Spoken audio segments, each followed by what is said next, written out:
Hello all, welcome to Cloud DevOps Guru channel. Today we are going to discuss about the shell scripting from zero to hero. In this video, I will cover the basics of shell scripting and also cover some advanced concept. Discussed topics are in this video. Topics.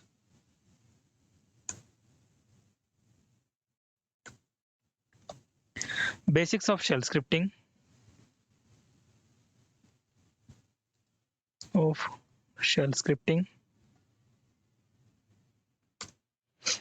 Variables, how to define the variables, how to write the shell script, how to execute the shell script, and how to define the variable, how to call the variable, how to take the input from the user, and discussed about the arguments, discuss about the conditions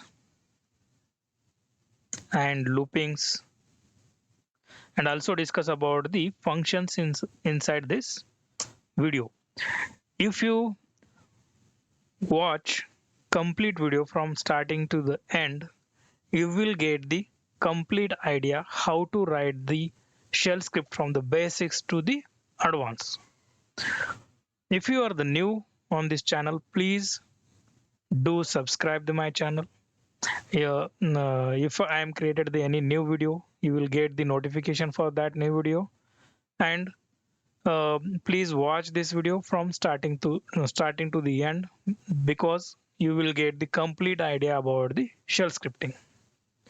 If you are starting the shell script, you need some basic idea about the Linux. If you are not having the knowledge in the Linux, I already started the playlist for the Linux administration. Please go and watch those videos first, then come to the shell scripting. And if you have some idea about the Linux basics, you start the journey for how to write the shell script from basic to the advanced. So here I had covered all the concepts which are required to automate the activities in the cloud and also DevOps. So in the DevOps, now everybody is asking about the shell script in the interview. Okay, so let's begin discussion about the shell scripting. What is the shell script? Shell script is file that contains a sequence of code, sequence of commands. For example, I will create one file.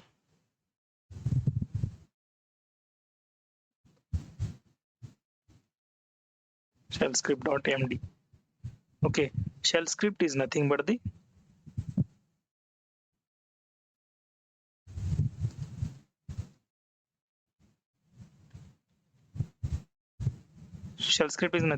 file that contains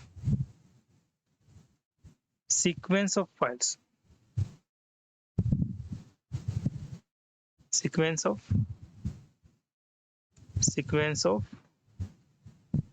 commands. I think you have the basic knowledge of the Linux operating system, so you know the basic commands, whatever the basic required basic commands. If you don't know, please go and watch my previous videos where I have covered all the basic commands which are required for the DevOps engineer. So here I will not cover any basic commands. I will directly write the script files. I will give some brief information, but I will write the shell script. Okay, shell script is nothing but the file that contains a sequence of commands. For example, means we have the ls command, we have the pwd command, we have the date command. These are the commands, right? If any administrator want to list out the files, he has to execute the commands into the terminal. For example, what is meant by terminal? This is nothing but the terminal, right? So I have to go and run this command manually. For example, I will create one directory mkdir. My directory name is the script. Okay, I will go inside the script file. Here I will create one file, touch file 1. So if you want to list, so you have to use the ls command, right? You have to manually enter that command. So if you want to get the date, you have to use the date command. So date command is used for the display the date and time. Okay, if you want to get the present working directory, you have to run the pwd command. So these are the commands which you have to run manually, but system administrator have to manage the number of servers. For example, system manager will manage 500 servers. Okay, he has to go and he has to run these all the commands into the 500 server. Is it possible? Right? If it is a possible, but it's a time consuming process. You have to log in into the all the servers and you have to run those commands manually, right? And you have to get the information about the files, about the date, about your current working directory. These all the information you have to log in manually and you have to run these commands. So these shell script we will write for the automate these manual process. For example, you are running these all the things manually in the all the servers and you are getting the information. Instead of that, we will write one script file and we will run into the all the servers instead of running manually. Okay, a shell script is usually created for command sequence in which a user has need to use repeatedly in order to save time. For example, you are running these all the commands, right? You have to go inside the server, you have to run manually. It will time consuming. Means you have to execute each and every command and you have to get the information. But if you put into the script file and you run it, you will run these all the commands in the one command. Okay, we will see how we can run that. Okay, now I will create one basic command, a basic shell scripting. For example, I will create a shell script for the hello world. Hello world. In the programming world, so we will learn first how to write the hello world program, right? So in the same way, I will write one hello world program inside the our server. For example, if you want to print a hello world in your terminal, how we can print that? We can use the echo hello world. After the echo, whatever we give the string, that string will be printed in the your terminal, right? I want to write a script for the print the hello world in my terminal. This is my first task. First task is here in the my shell script sessions. I will not go in the theoretical way. I will go in the practical way. So I will show you how to write the shell script from the basic here. Means I will not explain each and everything. Mostly I will do the hands-on practice. Okay, you can take this example and you can practice in your server. Okay, now I will create one file here. Vi, my first script is my first.sh. This is my first script file. Okay, I will show the standards here, how we can write the shell script in our organizations. First, we will write the shebang in the shell script. /bin/bash. This is the shebang. Shebang is nothing but the where is our binary is present. We will write here. Means with using the shebang, our interpreter will understand which kind of shell script we are writing. For example, are we writing the bash scripting, are we writing the C shell scripting, or are we writing the Python scripting? Which kind of scripting we are writing, our interpreter will be understand based on your shebang. Shebang will be start using the hash and exclamatory.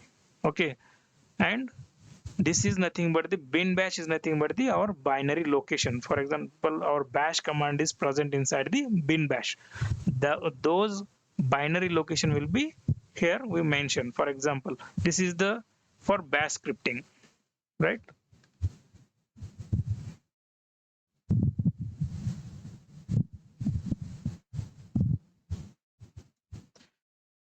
This shebang will be right for the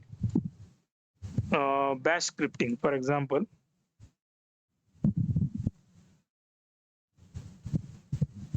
bin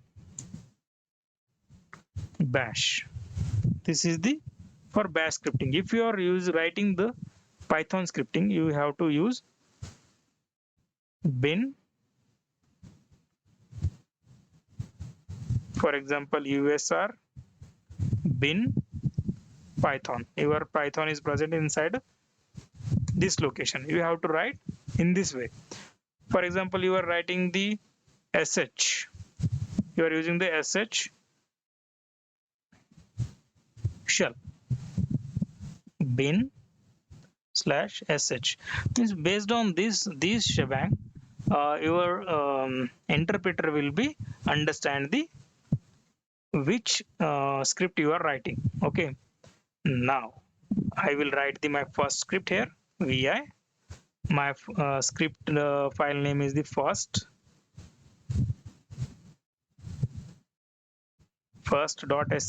We have to write the file extension as sh, or without writing the sh also it will run. Okay.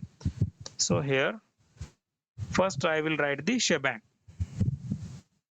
slash bin slash bash. Okay. Then I will start with the hash means here in the second line hash means it is I am writing here comments. Okay, for understanding anyone. Now I will write here author, who is writing that. Author is who is writing this file. For example, my author is the Ram. Okay, then I will write the description.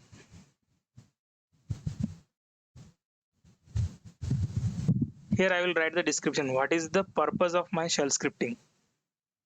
This script is used for display the string in terminal. Okay. Then I will write the date of created, shell script created. Here, for example, today's date is the 14th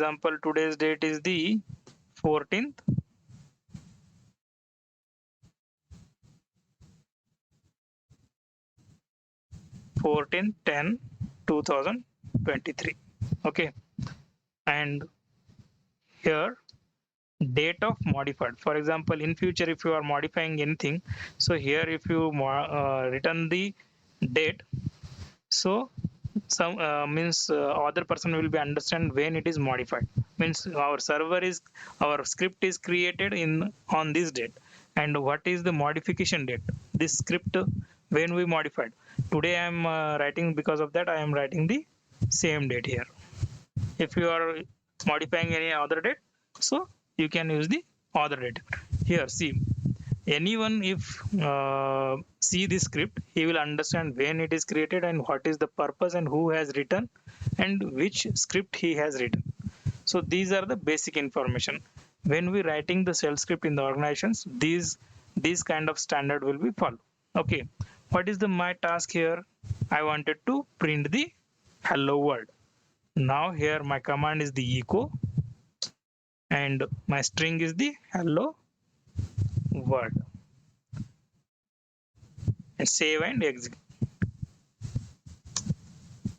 Just I wanted to print the hello world.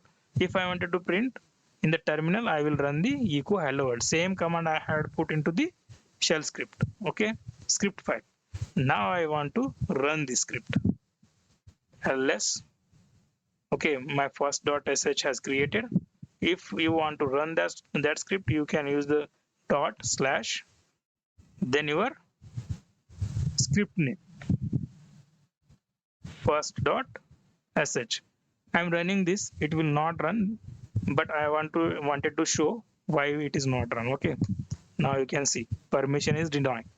Now you can check the permission of your file, script file. Now here you can see we have the permission read write to the user, read to the group, and read to the other user. If you don't know how to change the permissions, you can go and see the my permission session in the previous video. Please go and check that, and then you can modify the permissions here. Okay, I will show how to modify the permission here. I want to give the execute permission. Without execute permission, your script will not be run. For giving the execute permission, I am giving the 755. Means user can do anything. I am giving the user as a full permission. Group, I am adding the execute, and other also I am adding the execute. Then my file name. Now you can check your permission of your file name. Now see, user have the full permission, group has the execute permission, and other also can have the execute permission. Now you can run your first script dot sh. Now see, your script has run and it is printed the hello world here. This is our first script. You can check how we are written our first script. See, this is our script.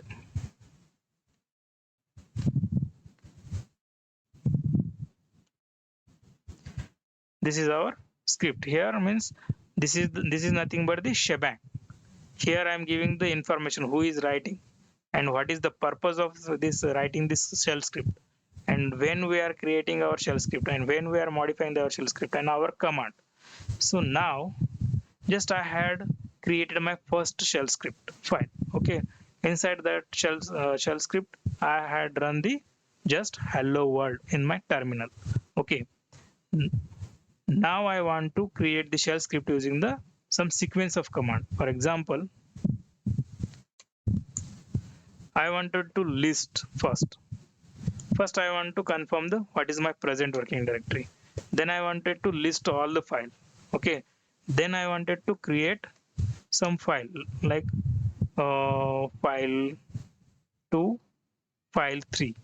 These two files I wanted to create. Then I want to list, means my files are created or not. Okay, these are the commands I want to perform in the shell script. Okay, now go inside the server, then create the second .sh. First we have to write the shebang, right? Dollar hash exclamatory slash bin slash bash. Okay, then we have to write the author of our script. For example, Ram. Description.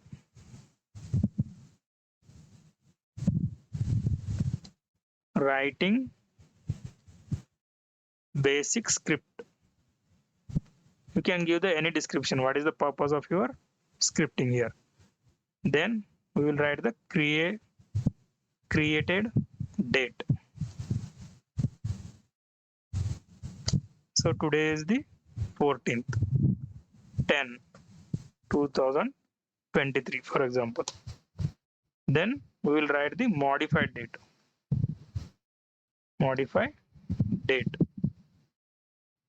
Okay, so here you can mention your whatever modified date is there.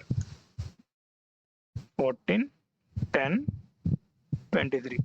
Okay, now you can write your script here. What I want to do, first I wanted to run the pwd, then I wanted to run the ls, then I wanted to create two files, and then I wanted to check those files are created or not inside our current working directory.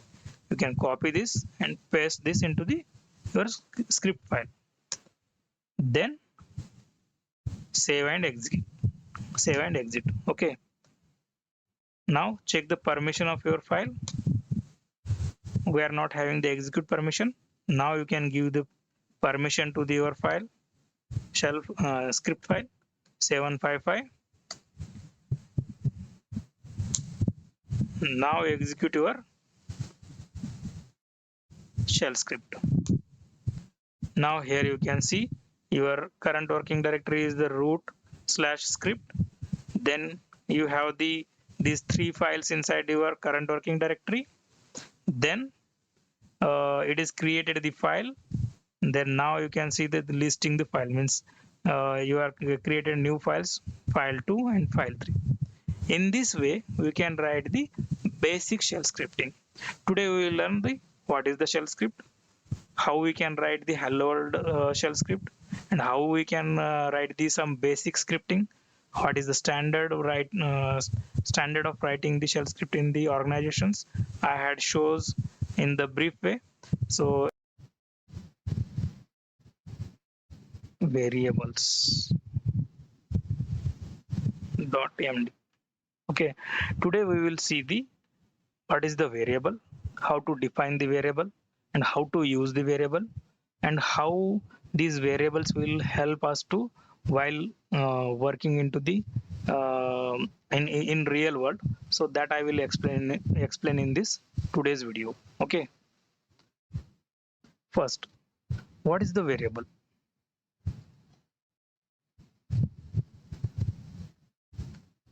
Okay, variable is nothing but the memory location that used for storing the data. Variable is nothing but the memory location where we can store the data. Okay, for example, we are storing some data into the hard disk, and we give some name to the that hard disk. That is nothing but the variable name. Means just we are giving the one label to that memory. So that is nothing but the variable. Okay, there are two types of variables in the shell script.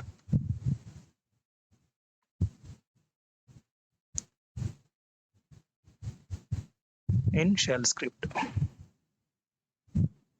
Okay, first one is the system variable.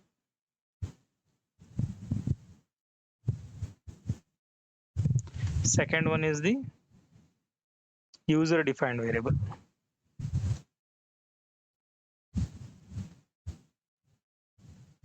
Okay, system variable, these variables are already defined by the operating systems. Okay, and user defined variables are nothing but the we will define while writing the shell script into the our shell file.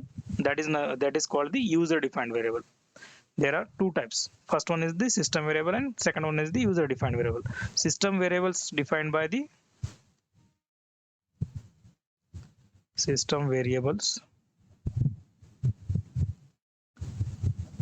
defined by the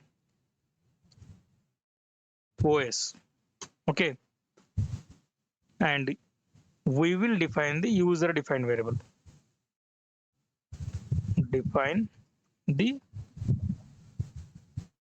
user defined variable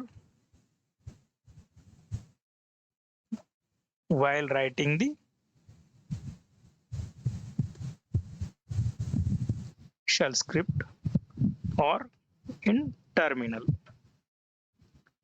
Okay, when we define the variables in the terminal, that is the scope for only that terminal. If you are terminate the if you are stop and start the terminal, that variable automatically vanish. Means it is for temporary usage in that terminal. Okay, so let's see how we can define the variable, user defined variable, and what is the system variable. Some of the system variable we can see. For practice this, you have to create the machine into the in your Windows machine, or you can create the machine into the any cloud. Okay, Now, if you want to see the system variable, you can use the set command. It will display the all the variables which are defined into your server, system server, in your server. See here, these all are the system variables. Okay, here it is giving the home variable, means what is the home directory. It will display if I use the shell variable, it will display the what shell we are using, the default shell. It will be displayed. For example, now I wanted to know which shell we are using. For print anything, we will use the echo dollar. Our system variable is the shell.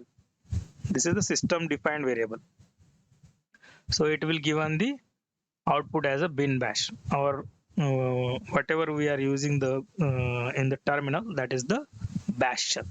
Okay, this is the system variable. For example, another one system variable, if you want to know the home directory, this home directory is also system variable. System variables are defined into the capital letter. Okay, so now you can see our home directory is the /home ec2 user. This is our home directory. These system variables will be help us to if you want to get some data into your shell script, so you can use this system variable in your shell script also. Okay, now our user defined variables. User defined variables are nothing but the what are the variables we define while using the shell script or in while using in your terminal. So those are nothing but the user defined variable. For example, I want to set one variable as a name. For example, name is the my variable, and is equal to value is the, for example, I want to set the variable name is the ram. So in this way we can define the our variable. Syntax is, for defining the user defined variable, syntax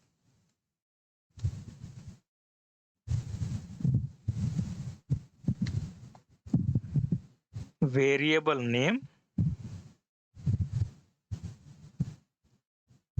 is equal to, there is no space, is equal to value of the variable, value of variable.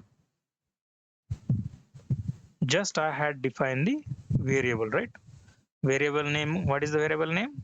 Name is my variable name and value is the ram. This is the my variable name and ram. Just I had defined into the my terminal, right?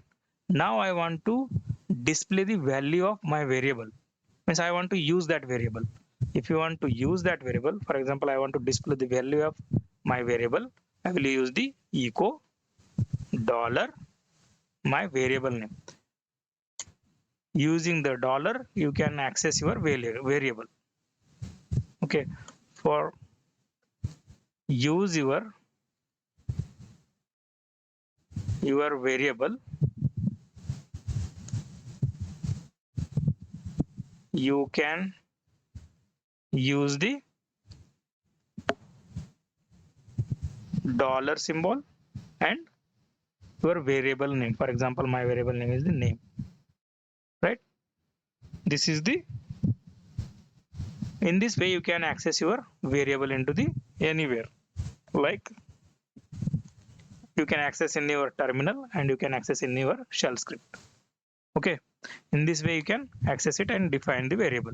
For example, now just I had defined my variable name is the name and value is the ram. I wanted to define another variable. For example, var1 is equal to 100. So now I want to use this variable, using the dollar symbol, dollar var1 is my variable. I want to display that value. Now my variable value is the 100. Means whenever you are defining the variable in the shell script, it automatically identify the which type of value is there. For example, you define the numeric value, it will take your variable as a numeric. Or if you define the string value, your variable will become the string. Okay, based on your requirement, based on your value, it will convert whatever you are want, right? For example, now just I had defined the variable, and I had teach the we learn the how to use the those variable into the for displaying the value. Okay, now if you want to display the read only, if you want to define the read only variable in the terminal, just you can use the read only, for example name.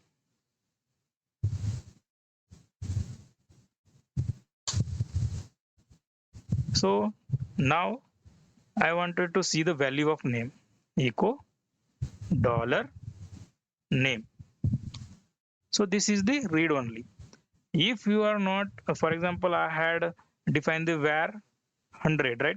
I can change this, because this is the this is not the read only. For example, var1, before I define the 200, now I will give the value as a 200, and we will get those valued in the display using the echo command. I want to know the what is the value of our variable 1. So now you can see that is modified 100 to 200. But if I set the variable as a read only, then we cannot change the value of that variable. For example, now I want to change the value of name variable. Ram to I will make a Sham.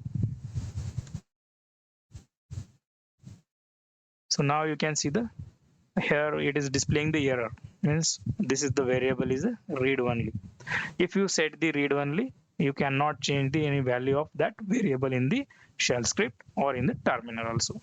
Okay, if you want to unset the variable, just we have set the variable, but we want to unset the variable. Okay, you can use the unset and your variable name. For example, my variable name is the name.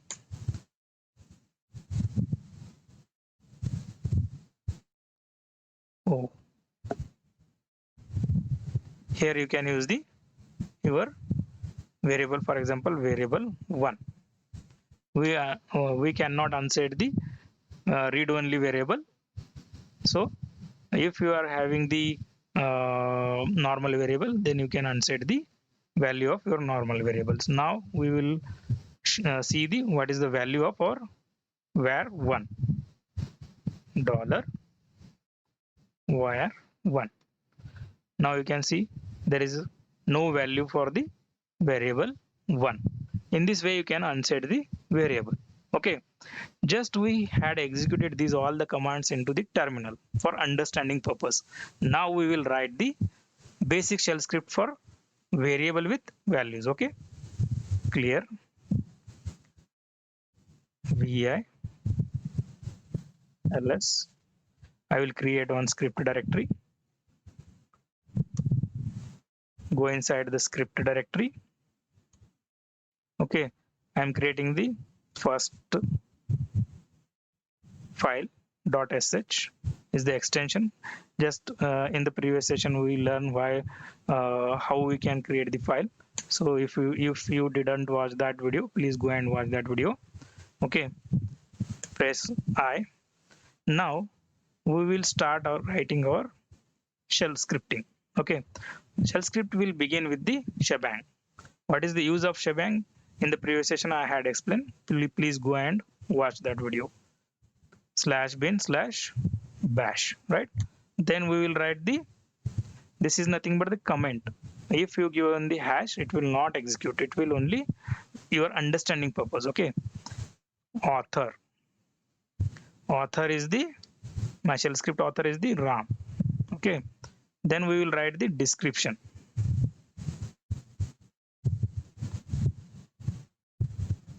Description is the learning variable. Okay, date of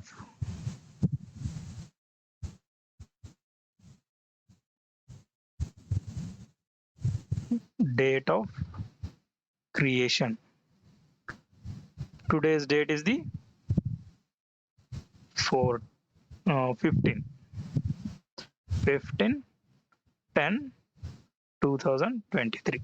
Okay, now second one is the date of modification, modify or modification. You can write anything. Okay, here you can also give the whatever you are modifying date, those date you can mention there. Now we will write the actual our script. Now I will define the variable. For example, just I had defined the variable as a name. Then name is the ram. You can use the single double quote, or you cannot use the double quote. It will automatically understand. For example, my value is the ram. Okay. Now I want to use this variable. I will use the echo dollar name. Just we understand in the terminal. In the same way, I will define another one variable, that is the var 1 is equal to 100, right? And I want to use this variable into the my shell script. You can use the dollar your variable name, variable 1. Okay, save and execute. You can see the permission of your file. So it is not having any execute permission. Now you can give the full permission, execute permission to the our shell script. You give the 755 for first.sh. Okay, we are not having permission to the chmod 755. We can use the sudo. Okay, now you can check the permission of your file. So execute permissions are there. Now you can execute your script. Now see, we are getting the output as a ram and 100. Okay, this is the basic usage of the our variable. Okay, just we learn how to define the variable, how to use that variable. So we will understand this in the real scenario.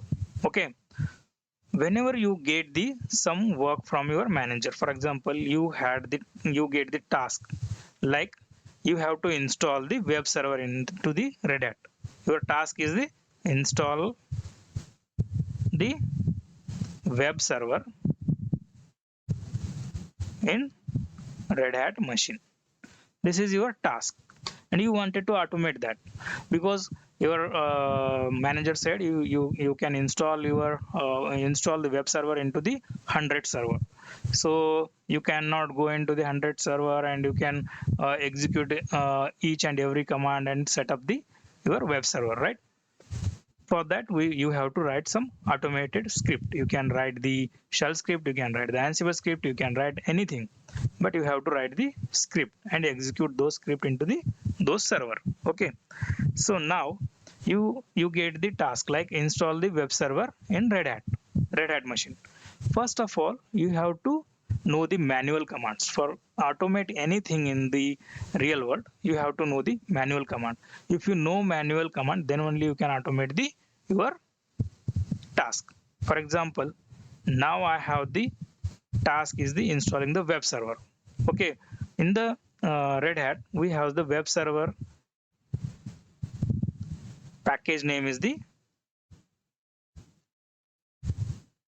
httpd. Then we will understand how to install the httpd into the Red Hat server. Then we will automate that task into the shell script. Okay, first we will understand how we can how we can install the web server into the Red Hat machine. In this way, if you learn in this way, you can automate anything. Okay, just I will open my login into the server. Okay, sudo yum install httpd. If you don't know how to install the packages using the yum, please go and watch my Linux videos. There I had explained how we can install the packages into the Red Hat. Please go and watch. If you know, please concentrate here. Okay, -y.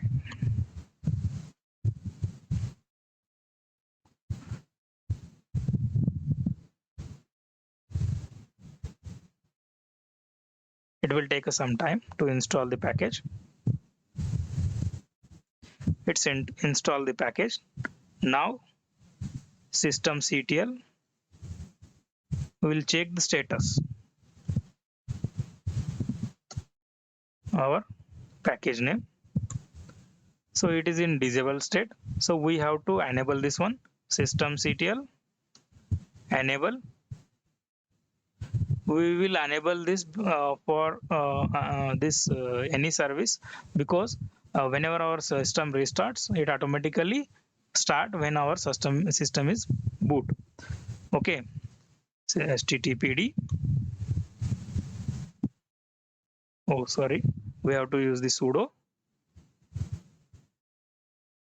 systemctl enable httpd.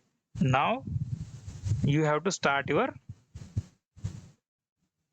service. Sudo systemctl start or restart, you can use httpd. Now you can check the status of your service. Systemctl status httpd. So now your service is up and running. Okay, now this task I wanted to automate into the our server. What are the steps to install the web server? So we use the sudo yum install, okay, httpd. This is the command, right? Then second command is the sudo systemctl. We have to enable it, enable httpd. This is the second. Then we have to start systemctl start httpd. Then we have to check the status of our service. That we will check after running our script. Okay, for checking the status, you can use the systemctl sudo systemctl status httpd. This is the command for check the status of our web server. Okay, now I will remove this web server. Sudo yum remove our httpd.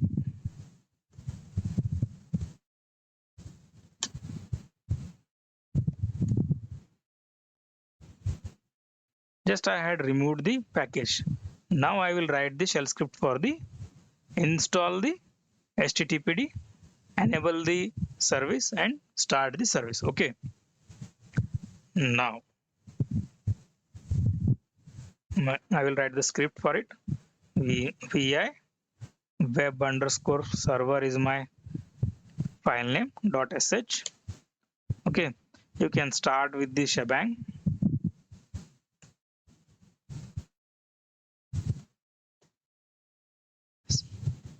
Bin bash is your Shebang.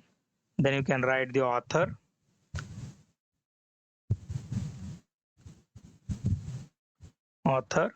author name is the Ram. Okay, and then you can write the description.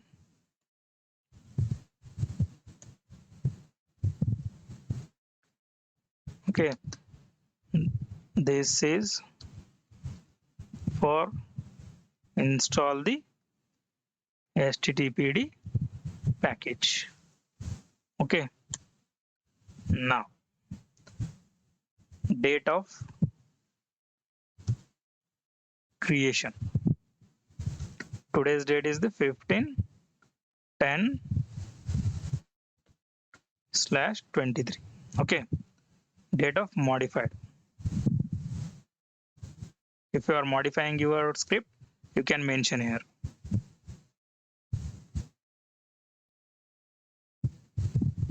Okay, so you can mention it, your date.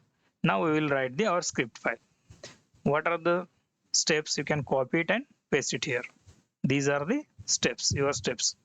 If you know the steps, you can automate easily into the shell script. Okay, if you don't know, then you have to Google it. and you can run once into the server. Then you get your working commands. Those commands you can put it into the your shell script. Okay. Now I will execute it. Okay. First I will check the permission. This is your script. This in this way, if you automate your thing, you will feel the easy. If you don't know the your services, if you don't know the packages, then you will feel the hard. If you know the how you can do the manually, then it will very easy to automate into the any language. Like you can write the shell script, you can write the Python script. If you know the manual things, you can convert it into the any script file. Okay. Now we will give the permission to the file. Sudo chmod 755 to my web server. Okay, now I will execute my web server.sh. Now see, this is installing my script and it will start the my script also. Now I will check the status of our service. Systemctl status httpd. See, my service is up and running and enabled also. This is in this way you can automate your any task which is given into the your organization. You can follow these standards and you can write any script. Okay. Now just we had learned the variable. What we did now, what is our script? So clear cat or web server, right? This is the my script. But here I have given the hard coded value, right? I had given the hard coded value here. For example, my package is here httpd, right? So we are enabling the httpd service and we starting the httpd. If you given this to the anyone, he can run into the Red Hat and he can install the web server in any server. But if you want to install any other service using this this script, if he want to modify your script, he has to go inside the every line. For example, here I have the another one package, like I want to install the file server into the Red Hat machine. So for that we use the vsftpd. So you have to go inside the file and you have to make the changes in every line and you have to run the script. Means you have to go inside your server script, you in shell script, and you have to modify in every line. This will overcome by the our variable, right? If you want to make a dynamic if you want to provide any dynamic nature to your shell script, you have to use the variables. Now we will see how variables will be help in the installing the packages and starting our services. Okay, this is our first script. Now I wanted to make this as a variable using the variable. Okay, now here I will define one variable as a package name. Package name is the my variable is equal to, first I have the httpd, just I had used the httpd, right? And I will use this into the my whole script. How? Wherever I am using this httpd, there I will call to the my variable. For example, dollar my package name. You can copy this variable and paste it into the wherever you need it, wherever you want to use that package name. Now here I have to need that package name and here also I need the package name. Now you can see, if you given this variable, this script to the anyone, just he has to modify into the in the package name only. For example, I will show you.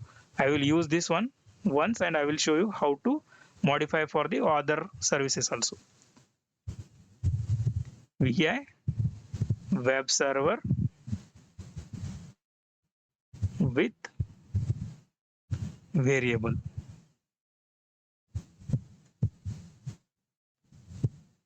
.sh.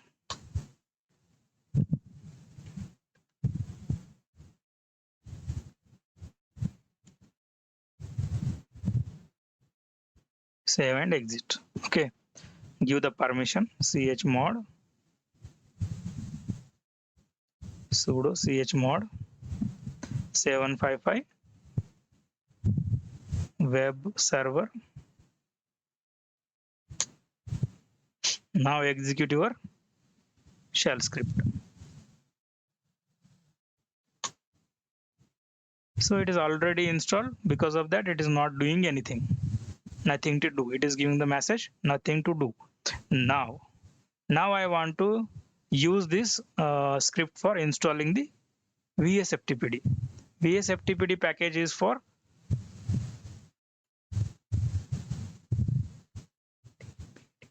VSFTPD package is used for install the file server into the Red Hat machine. Okay. Now I want to install VSFTPD into the Red Hat server. Just you have to go into your script. For example, this is the second script, our second script. I will copy it and I will paste it here. Just I have to modify here only. Instead of HTTPD, I have to use the VSFTPD. Okay. If you don't know the package name, you have to Google it and you can execute those manual commands and you can prepare your script. Okay. I will create the another one script here. VI VSFTPD package.sh. I will paste it into the file. Okay. And I will execute my shell script. First give the permission to the our shell script chmod 755 then VSFTPD. Okay, now you can execute your shell script VSFTPD. Now you can see our VSFTPD package is installed and it's up and running also. Now you can check systemctl status VSFTPD. In this way you can, if you given this script to the anyone, so he can install any server which are using the same steps. You no need to do the in whole you no need to do the any changes into the whole script file. Just you have to make changes here only. What is the package name? Package name is the difference only. Just you have to make changes into the package name variable and you can install any package using this script. Okay, in this way you can automate any task with the variable. Learn how to take the input from the user input. Okay, we will write some basic script file and we will see how to take input from the user using the read command. I'm copying the yesterday's shell script and I will modify that because I don't want to write each and everything. I don't want to waste your time.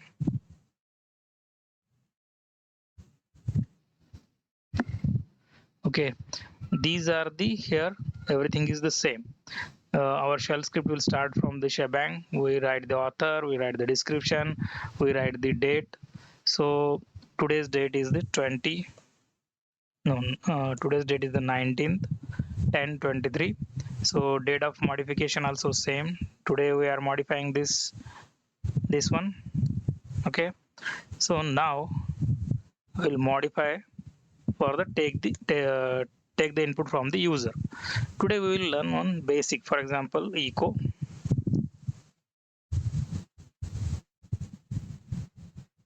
please insert the user name. So then I want to take a username from the input. Okay, for take the input from the user, we will use the read command, and we will define here our variable. For example, name is my variable, and I wanted to print this name after taking the input. Echo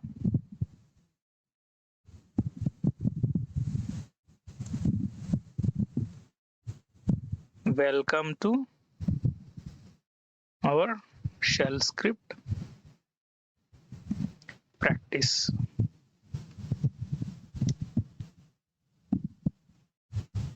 Dollar curly braces. If you are using the variable into the double quote, so it's called the interpolation. When you are using your variable in the interpolation, you have to use the dollar curly braces. Inside that, you have to use your variable name. Okay, now this is our shell script.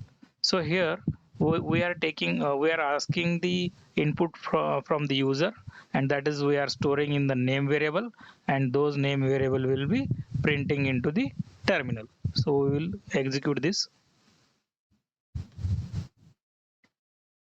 copy it, go to your server and create one directory. I am creating one directory here, script, cd script vi input.sh. My file name is the input.sh. Then now I pasted my code here. Okay, save and exit.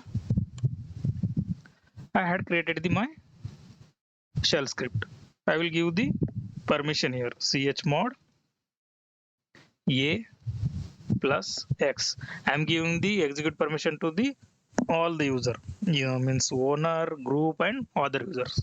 Okay, you can give the permission using the symbolic way, or you can give the permission using the numerical way. If you want to give the permission using numerical way, you can use the number like 755, or you can use the a plus x. Both are the same. Okay, now my file name is the input. So I given the execute permission to the my shell script. I will execute my shell script now. So see, it is asking for the input username. Please insert the username. I am inserting my username is the Raj, for example. So see, welcome to our shell script practice, Raj. It has given the message. Why it is given the message? Because we had written the our shell script or print the username. See here, echo. Please insert the username. We are enter the Raj as my username. Then I am printing that username using the message like welcome to our shell script. Whatever name we have given the input, those name I am printing here. For example, I will execute once again. Now I am giving the name as a Ram. So it will print the welcome to our shell script practice Ram. This is our print message. Okay, clear it. So we will update this script based on our requirement. For example, I wanted to get the information from the user, his name, his age, and city name. Okay, now this is for the name. Okay, I want to take the input from user as age. Please insert age. Okay, read age as the variable. My variable name is the age. Okay, then again I want to take the input from the user as a city. Please insert the city name. Now I wanted to print this age, comma,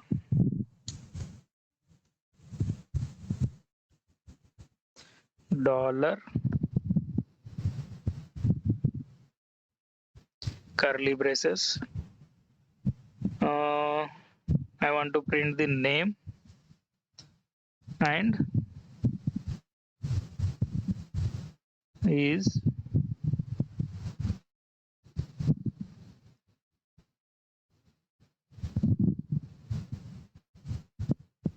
dollar age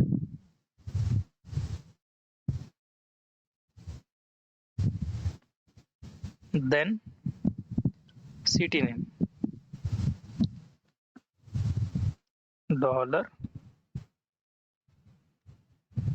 print the comma here, take the comma, then comma, then city name, dollar, curly braces, city is my another variable. I will read from the user input like a city. Okay, now we will update our script.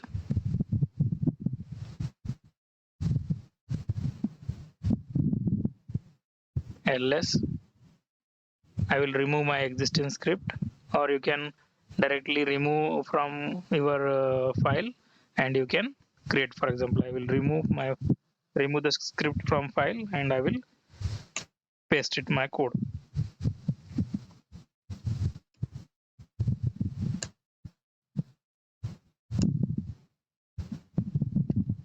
Paste it, save and execute. ls -l, it already has the execute permission. Now I am executing the my script.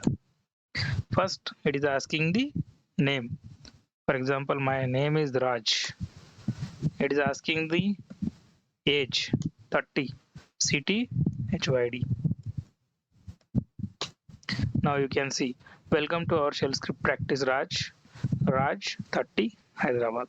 You can write any message and you can take your input from the user and you can print or you can use that input in your shell script. So we will see now how to use this in our real world scenario. For example, yesterday we understand the how to install the package using the variable, right? So this is our yesterday's real world scenario. For example, now here, instead of this, I will take the input from the user. For example,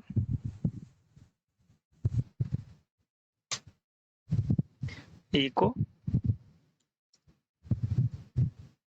please enter the package name for install in server. This is message, and I want to take a package name from the user. Read package name. Okay, this is my script, and I am using this variable into the package name here. So it is taking the input from the user and it will install the package. Okay, but I had created the Ubuntu machine, so here I wanted to install the Apache. For installing the Apache, we have the commands like apt update first -y apt install dollar or package name. This is our package name. So here, if you want to install any package into the Ubuntu, first you have to update, then you have to give the package name, right? For example, I will show the here sudo apt update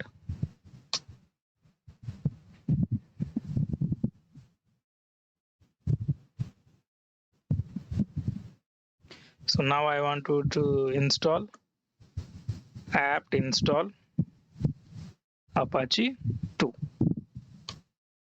So this is my package name. So see, it is installing. I will not install here because I will install through the our shell script. I am pressing N means no. So I will update into the I will take an input from the user and install the Apache 2. So copy the script vi apache 2.sh,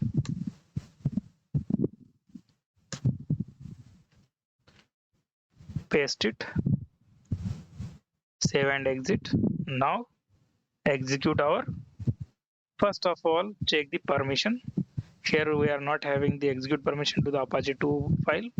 So give the permission chmod a plus x to Apache 2. Now execute the Apache 2. So it is asking the package name. If you given the other package also, it will install. For example, I want to install the Nginx. We will see. Now see, it is updating.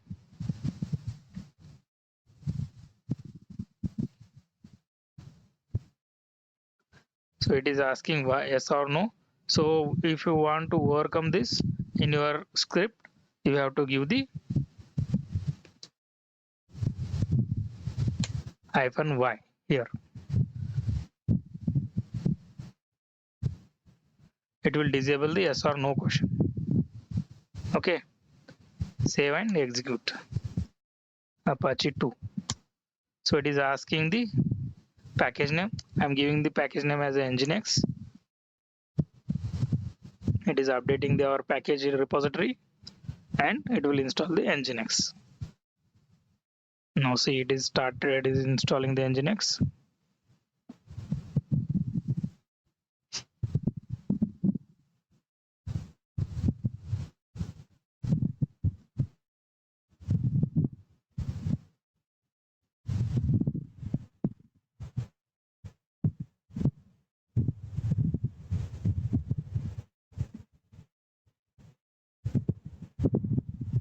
In this way, you can use this script for install any packages into the your server. Okay.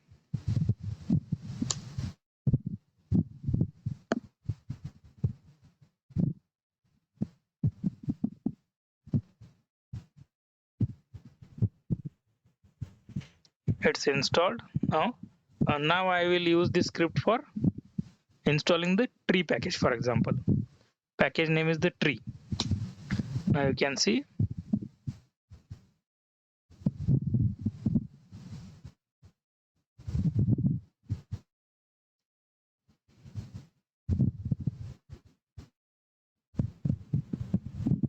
so now we had written the script which will help us to take an input from the user and install any package like tree. For example, you can check the tree.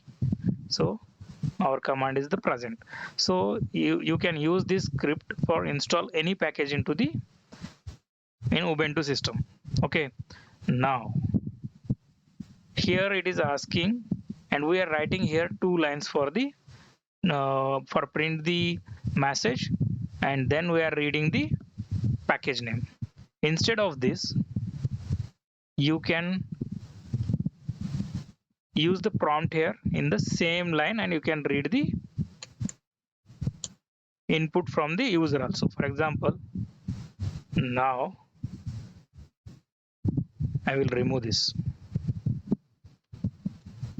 Okay, here you can use the -p for the prompt, and inside that you can use the enter package name space. Now it is also work the same as before. Now we will see Apache 2, delete it,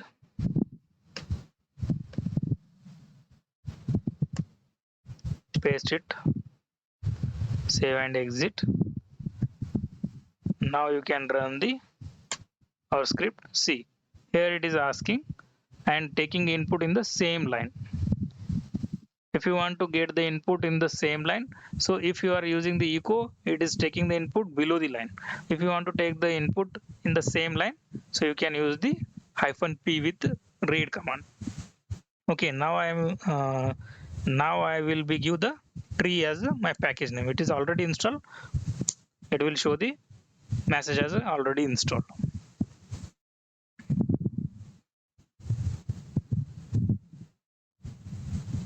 Yeah, done.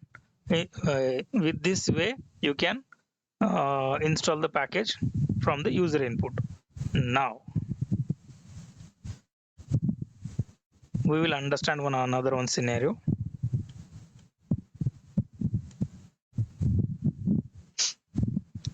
For example, here it is taking input as a username, enter username, and here my variable name is the name, and I want to take a input as the password also. Please enter the user password. Okay, and I will print echo username is dollar curly braces, my variable is the name, and password is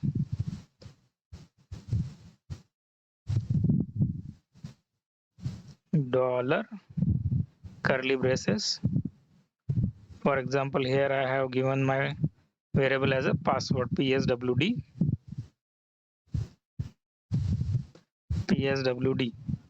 So here in this shell script, I am taking the input username and password.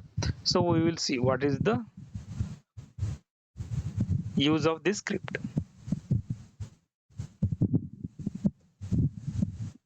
Vi user.sh, for example, paste the script here.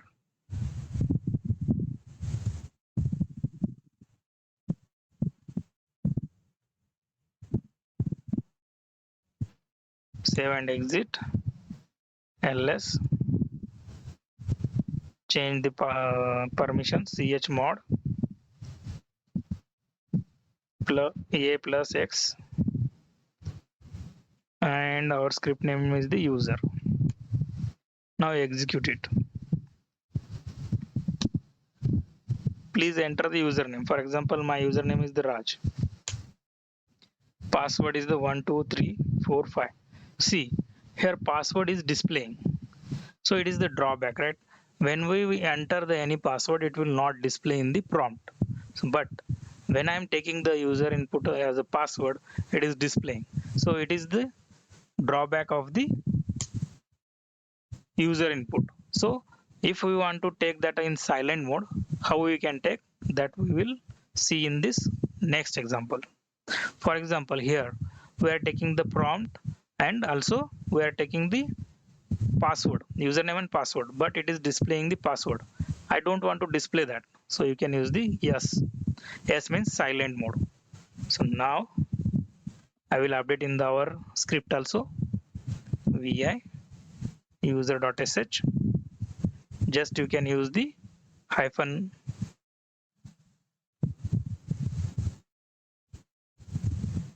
just you can use the yes means silent mode. Now save and exit. Now you can run the our script. Username is the Raj and password is the, you are typing anything, it is not displaying, while in the our print message it is displaying. Means see, means we will make our user input in the silent mode also. For example, in some cases you want to take a password as input into from your user, then -s option will be help you. Okay, these are the some of the options. We can take the input from the user and we can use that with our real world scenario. So please practice these examples and get some hands-on and use in your daily work. Learn the how to pass the argument to the our shell script. In previous video, we learned the how to get the values from the user input using the read command. So today we will discuss how to get the argument while running the our shell script, how to pass the argument while running the our shell script, and how to get those value into the our shell script, and how to use those variables arguments into the our script file. Okay, so now I will write on simple shell script for displaying the hello. Okay. Now vi demo.sh, or I can take the hello.sh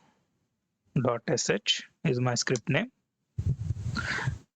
I will copy the previous one because I don't want to waste your time.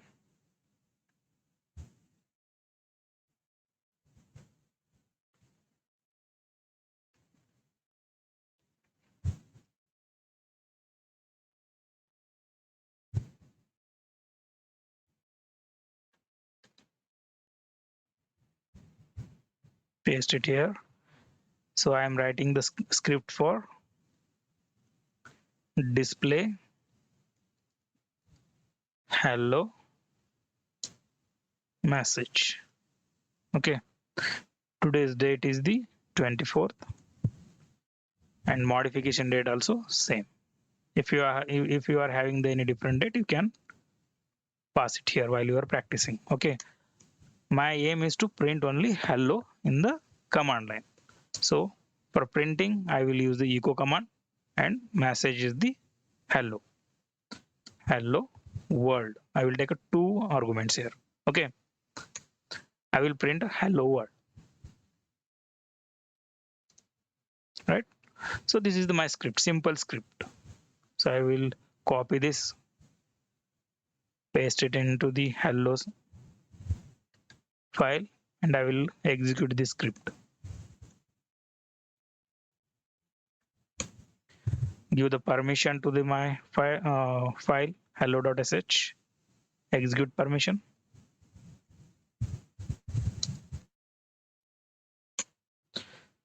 Now you can run our script hello.sh.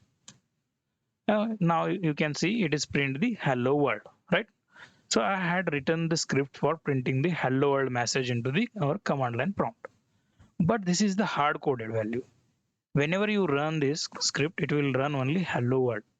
You want to make it dynamic, and you want to pass this message while running your script. For example, here we have the two arguments, two words, right? Means it has the two arguments. Then today we will understand how to pass this argument into our script. First, I will comment this hello world. Okay. So shell script will get the values from the command line argument. First argument will get by the $1. Second argument will get by the $2. If you are passing the third argument, just you can use the $3. But our need is here only two argument, right? You can use the so on. So how many arguments you can need? You can use those many arguments. For example, now I need the fourth argument. You can use the $4. First argument you are passing with your script, that will take in the $1. Second argument take into the $2. Third argument will take into the $3. So in this way, it will take n number of arguments. Okay. So my need is the only taking the two arguments, right? So this is my script, and I wanted to print those argument value here. Now copy it and open your file. Delete these all the lines and paste your script here. Now it's a dynamic. It is taking the value from your command line argument. You can run your shell script now. While running shell script, you have to pass your values here. First value is the hello. Second value is the word. So whenever you pass this first value hello, it will get into the our $1. And whenever you pass the word second as a second argument, that is get into the $2. Okay, now you can execute this. Now you can see your message is the hello word. Now you can run once again and you can pass the different value also here. For example, hi, hello, you want to print. So hi, hello means your script has become the dynamic and your script is taking the input from the command line argument. Okay. For example, in your script, you needed only two arguments. Because of that, it is you can passing that easily. But whenever you need the n number of argument, for example, you need the pass to the 10 argument, then you have to use the 10 argument list here. For example, $3, $4, $5, so on, right? N number of argument. Instead of this, you can pass those value into the array also. So how we can pass that values in the array? So this is our second script, means passing the values and getting those values and store into the array and print those values into the our command line. Okay, now I will comment this and I will get the value using the array. I can pass the n number of value and I can print the n number of value into the our terminal. Okay, echo for get that uh, n number of value, we have to use the array. In the shell script, if you are using the array, first you can define any one variable for store those values, arrays values, and display it. Okay, arguments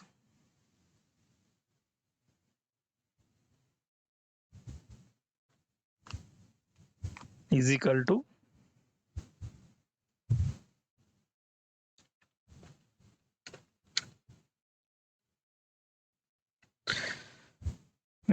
you can use it into the parenthesis, then double quote, dollar symbol, and at the rate.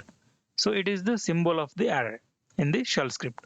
You can get the number of values in the array form and it will store into the argument variable and it will print into the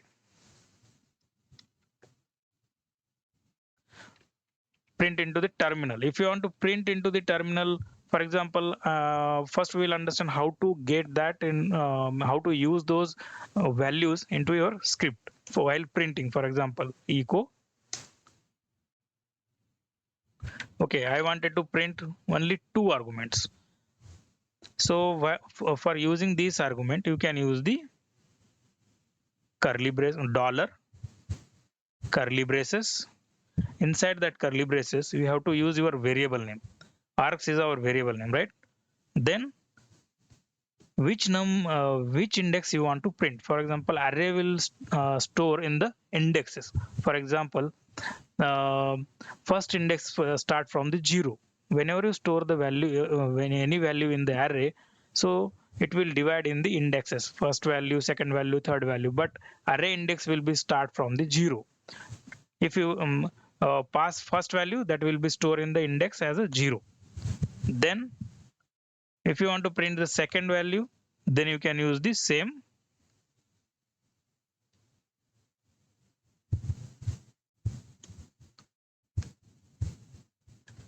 But array index is the 1. Right? So now we will print this. We will execute this shell script. vi, open our shell script file, delete these all the lines, paste it here. Now you can execute our shell script. Two arguments, hello world. Now you can see it is printing the hello world. But if you are passing the third one also, for example Tom, so it is displaying only two values because we are printing only two values. It is getting the three values and printing two values, means it is you are using only two values. If you want to print how many values you are getting, so you can use array here also. For example, for use that arguments into your somewhere into the in your script, so you can use in this way. Or so if you want to print all the array values, you can use, instead of this, just you can use the dollar at the rate, and it will take n number of values and it will print the n number of values. Now open our shell script, delete. For deleting, I am pressing the D only, so it will delete the lines. Okay, now I am passing the three arguments. It will print the three arguments here. Now I will pass the fourth argument, like Ram. It is passing the fourth argument. If you are passing the fifth argument, like Sham, it will take a n number of values and it will use those n number of values and print those n number of values into your terminal. So we will understand these arguments, argument values, how to use in our basic shell script. Before that, I wanted to share one thing. So here we are getting the arguments right from our command line while running our shell script, right? So here while printing this $1, $2, $1 means first argument, $2 means second argument. If I pass here 0th argument, what will be print? We will check that. Okay, it will print our shell script name. If you use the array, 0th index is the first argument. If you are used the normal arguments, then it will print our shell script name.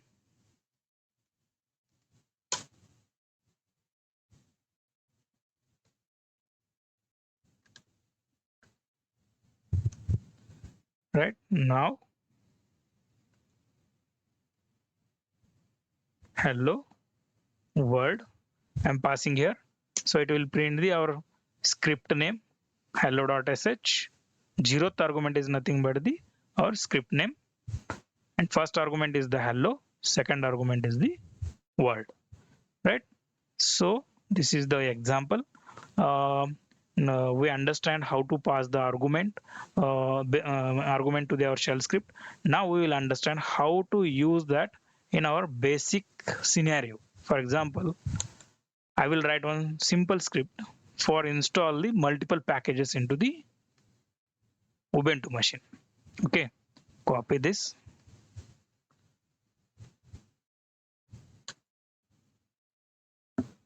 Now for installing any packages into the Ubuntu, first you have to use the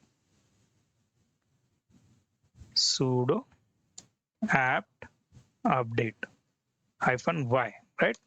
For installing the packages, sudo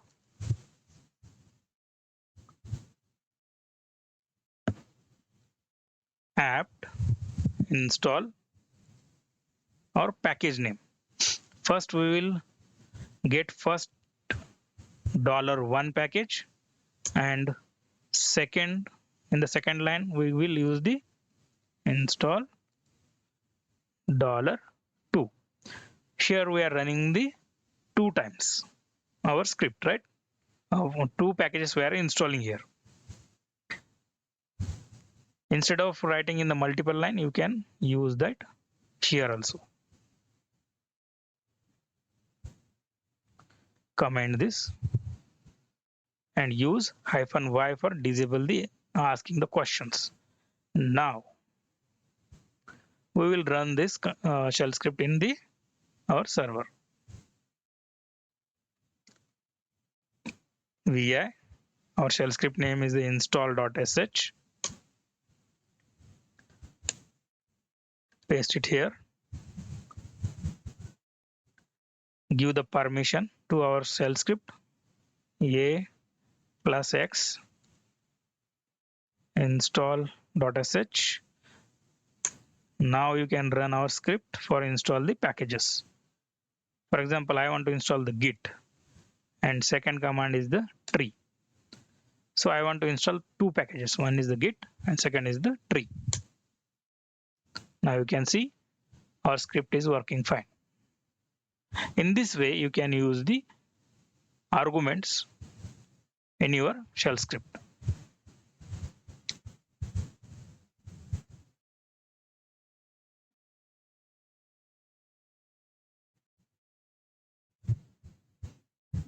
So this is the one way. Okay, this is the one purpose. Yesterday, in the yesterday's session, we learn how to get the values, like where use the name and password, or we can get the we can get the values name and age. So in that way, how to use our arguments to pass the values, we will understand that one also, that one scenario. Okay, first copy it, paste it here.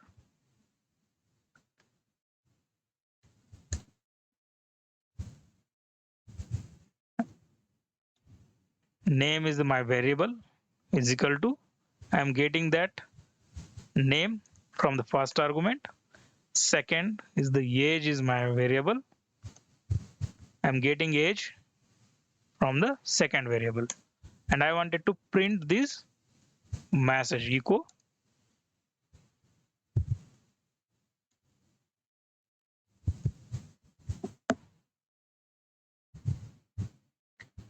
This is dollar name.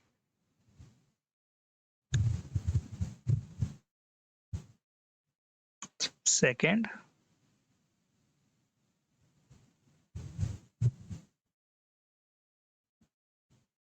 dollar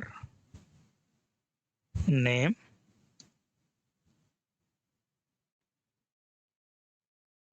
your dollar age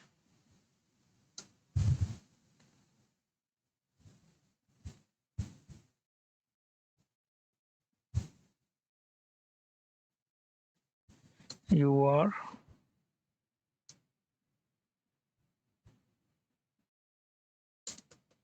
old. Okay, this is my script. Run this script into your server. age.sh. Paste it here. Save and exit. Give the permission to our script a plus x age.sh. Now you can run our script and pass the argument. First argument for the name. For example, name is the Ram, age is the 30. Now you can see this is Ram. Ram, you are 30 years old. Message is the wrong, but you can take it a 30 years old. For example, in this way you can use these argument based on your requirement. Okay, I thought you understand how to pass the argument to our shell script and what is the use of the arguments in the shell script. Just I forget to tell you another one argument. For example, you want to check how many arguments you had passed into your shell script. Okay, now if you want to check that, you can use echo dollar hash for check the number of argument passed into the your shell script. Now you can copy it, edit our shell script,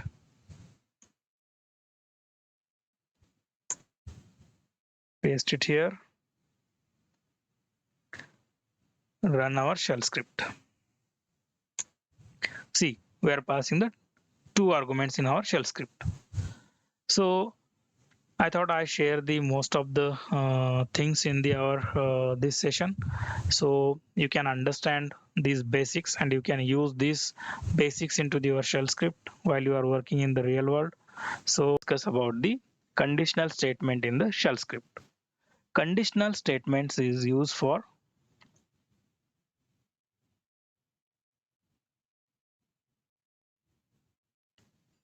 conditional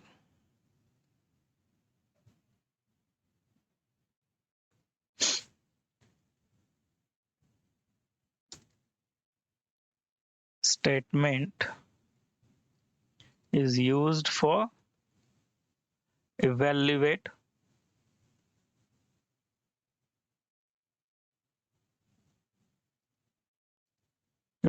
the condition. For example, in the academic year we have given the exams, right?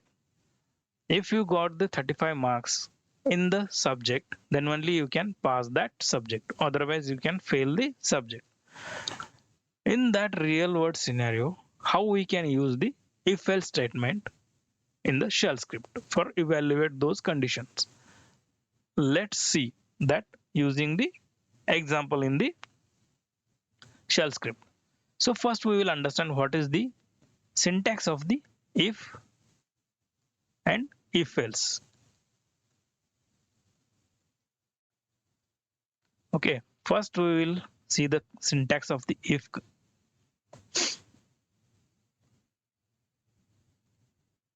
if then expression, give the space between these things,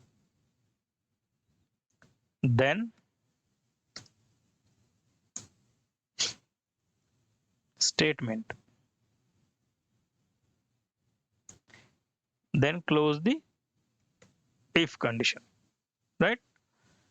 So syntax of the if else is the if expression,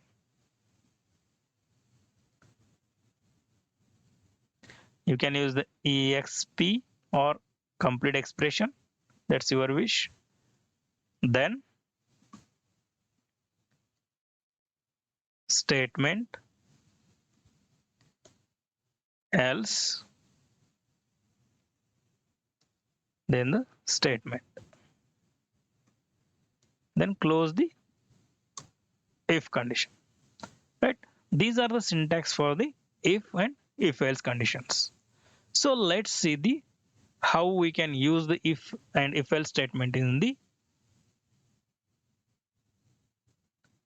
with the examples. Okay, let's log in into the server, create the file demo if.sh. Here, as per our standard, I will copy the one example from our previous one.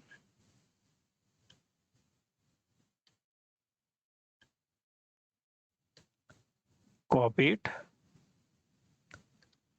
So this is the Shebang. We know that Ram is the author, and description here. My description is the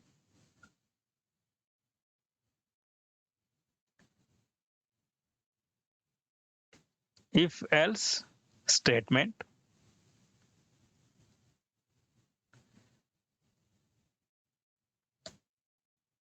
Today is the 18/11/2023.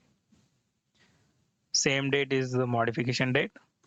I will declare here the variable as the marks is equal to 35. He has the 35 marks. Now I wanted to write the condition here. If my expression is the dollar marks is equal to 35, then print the statement echo. My statement is the past. Then close the if. For closing the if, we use the fi. Then save this. For execute the any shell script, we have to give the execute permission to that script file. For giving the execute permission, use the chmod plus x to my demo if dot sh. Right now I can execute this one.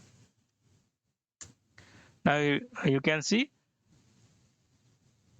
message is displayed the past. Why? Because I have assigned the 35 marks. If you assign the less than 35 marks, it will not display anything.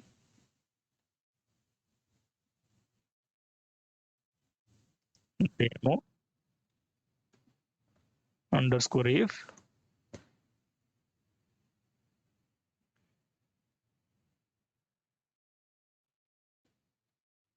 (34). Save and exit. Now you can execute your shell script. So it is not displaying anything because we are not used the any else statement. If it is true, then only it will display the message. If it is false, it will not display the any message, means he's failed, right? So if you want to check the false statement also, so now here you can use else. If he is not having the 35 marks, print the echo dollar failed.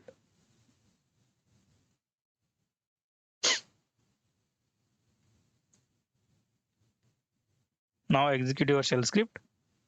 He is not having the 35 marks, then it is printing the failed. In this way, you can use the if else statement. Okay, so while using the shell script, I had used the some operators here. Equal to operator,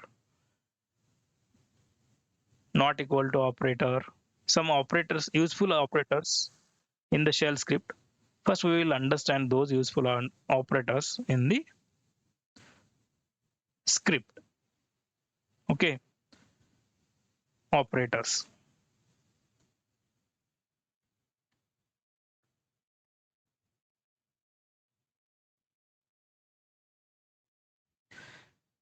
Equal to operator. This is the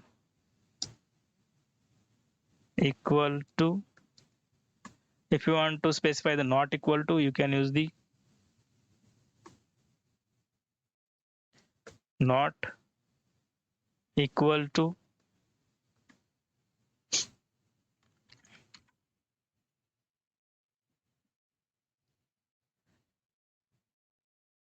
This is the logical and operator.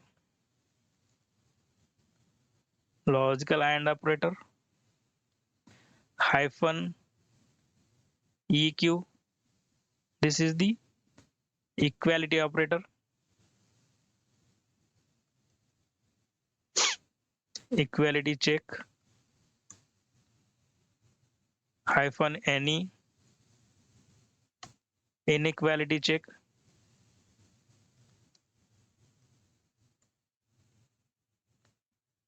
Hyphen LT. Less than.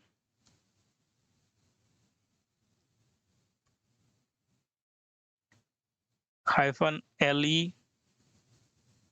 Less than equal to. Less than equal to operator.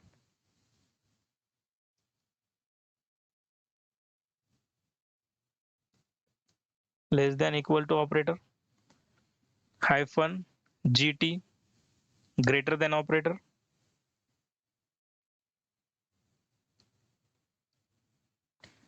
and hyphen ge greater than or equal to operator.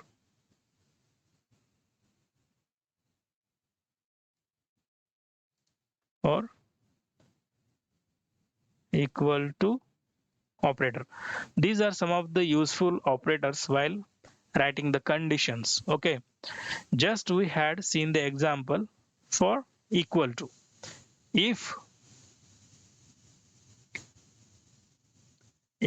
I wanted to write the script, if student is not having the 35 marks, then I wanted to use the not equal to operator here. For example, now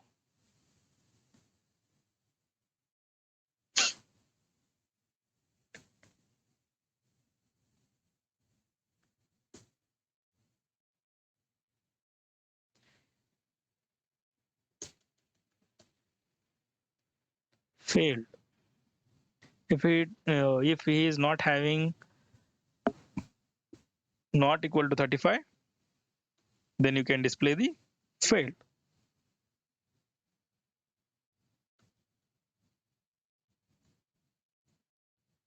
Execute our script. Now you can see he has the 35 marks, means marks is not equal to 35. Then specify the failed, right? But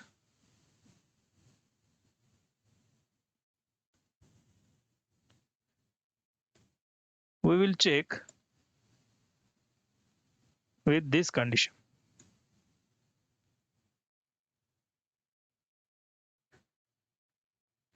If he is having more than 35 marks also, it is showing the failed. Why?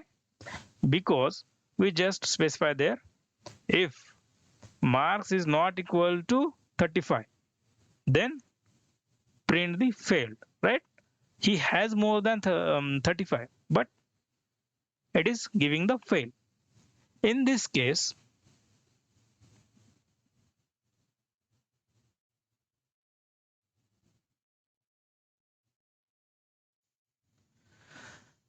if student has marks greater than or equal to 35, then he is passed, otherwise failed, right? Then we have to use the hyphen ge operator. If he is having the greater than 35 marks, he is passed, otherwise he is failed. Else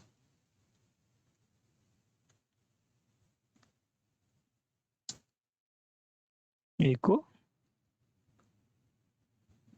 fail.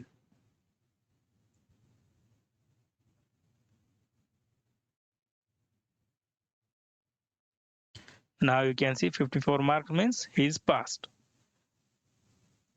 If he has the 34, now it will display the failed.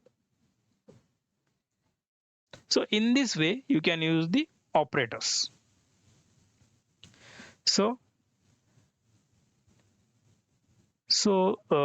in this way you can use the conditional statement in the shell script. So you can write the basic shell scripting using the conditional statement. So here I had given the some basic example. So if you want to evaluate any condition, so please use this conditional statement. So let's see another one example using the, for example, this is the one example. I will copy first.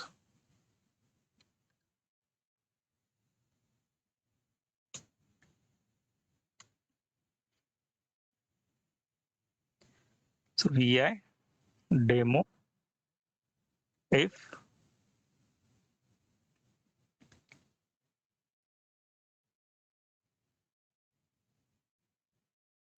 A is equal to 10, B is equal to 20 if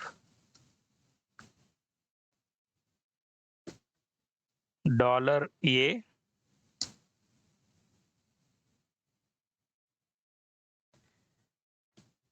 equals EQ $B,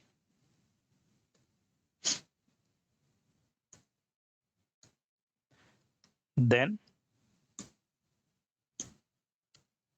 echo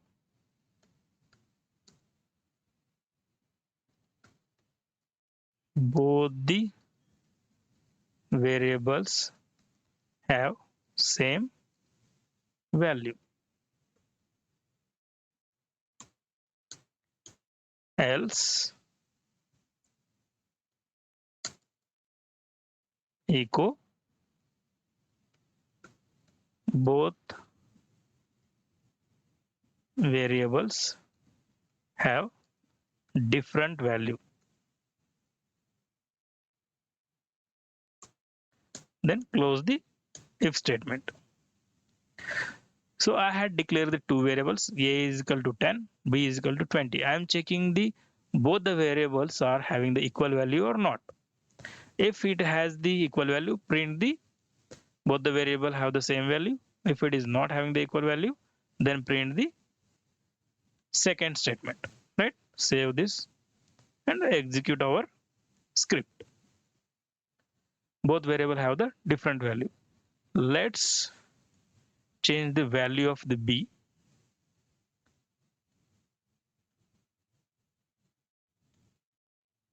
Ten.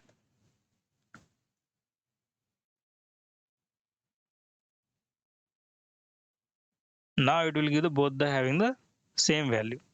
Okay. Now change the conditional statement here. So here I had checked the equal to statement. I wanted to check here greater than statement. GE. If if A is greater than the B, then print the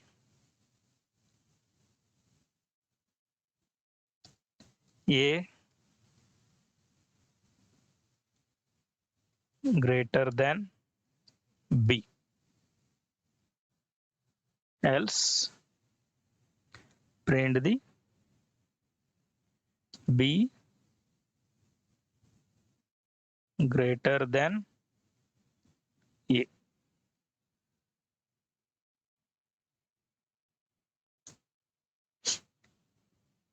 So let's check it. The conditions. Demo. So now you can see B greater than A.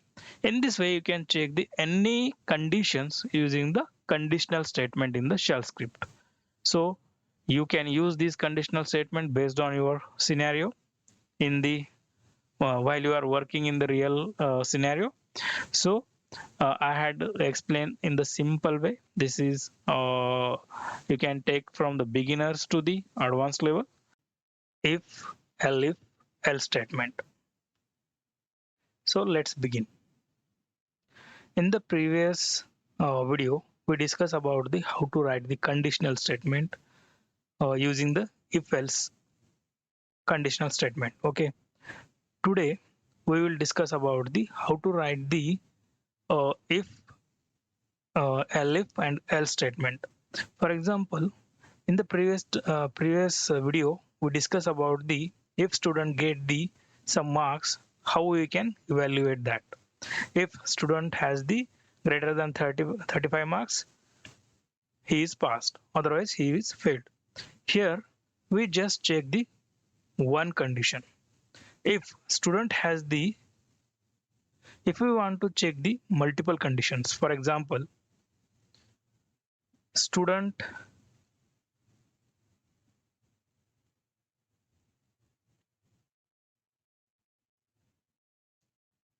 student can get 35 marks or more than 35 marks, less than 60 marks, more than 60 marks. So when we learn in the academic year, right, we will have some standard. If student get the 35 marks, below 60, then he is passed with the second class, right? If student get more than or equal to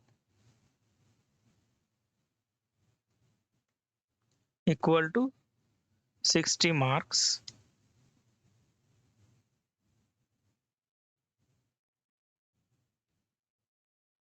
he is passed with first class, right? If student get 75 or above the 75, student passed with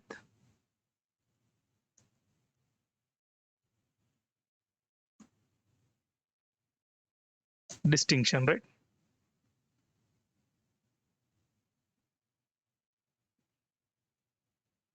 So in this case, we have to evaluate the multiple conditions, right?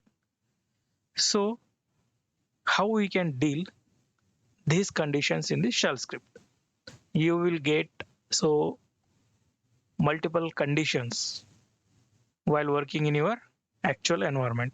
So this example will help you to evaluate the multiple conditions. Let's see.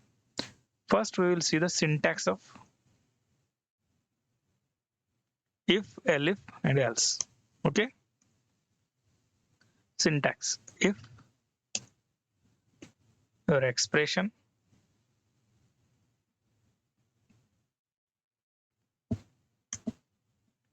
then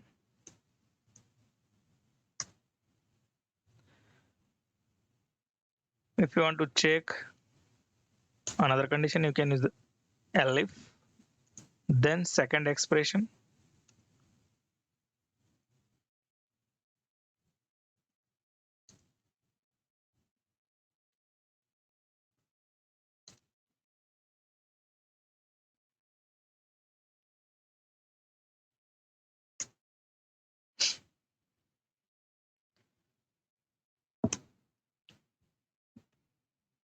then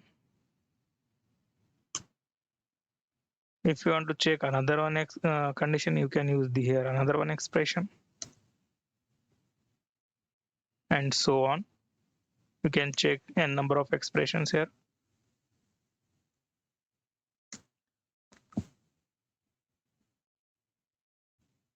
Then here you can use the else, then you can use the close statement for the if condition. Okay, so this is the syntax of the if, elif, and else. So let's see how we can write the shell script for above scenario. So here I will write the shell script for it. Okay, so first of all, I will copy the standards first.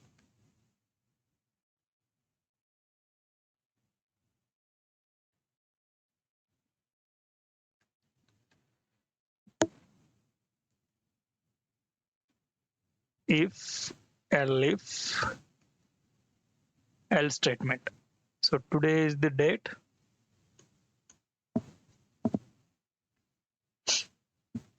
Date is the 25. So here you can write your date. What is the modification date? Now I will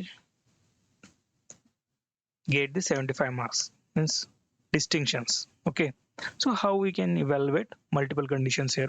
Let's see. First, we will check the if. First expression is the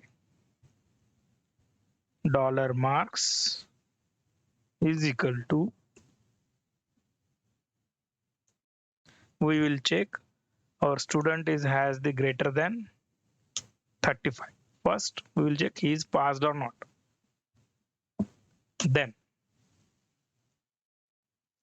inside the if, we will check second condition. If, again we will check the condition here, dollar marks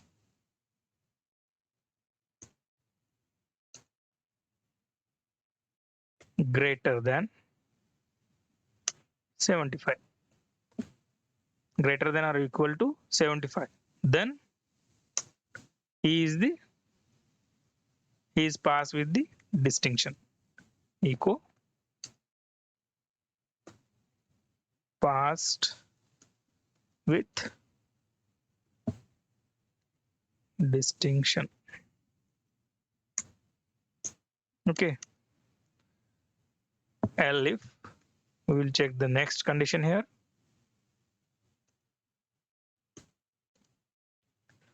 Dollar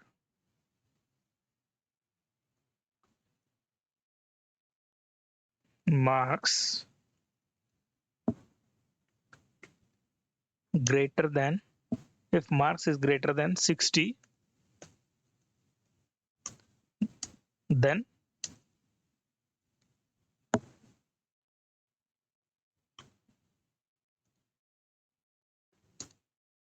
print the passed with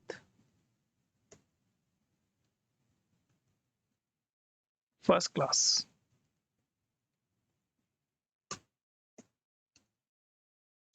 Elif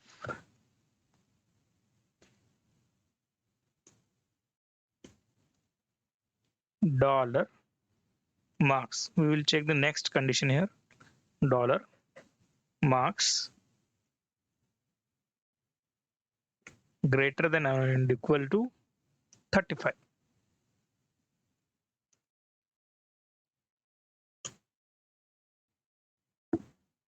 Then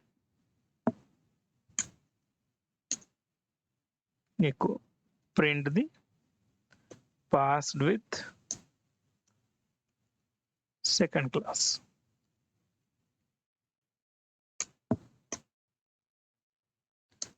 Now here this condition is closed. So here I will write fi.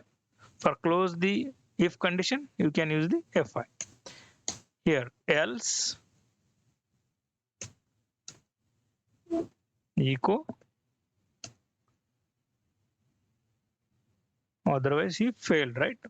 If he is not get the more than 35 marks, he is failed. Then close the main if condition. So in this way, we can evaluate the multiple conditions. Right here, let's understand first. First, it will check the student has the greater than 35 marks or not. Then it will go inside the block.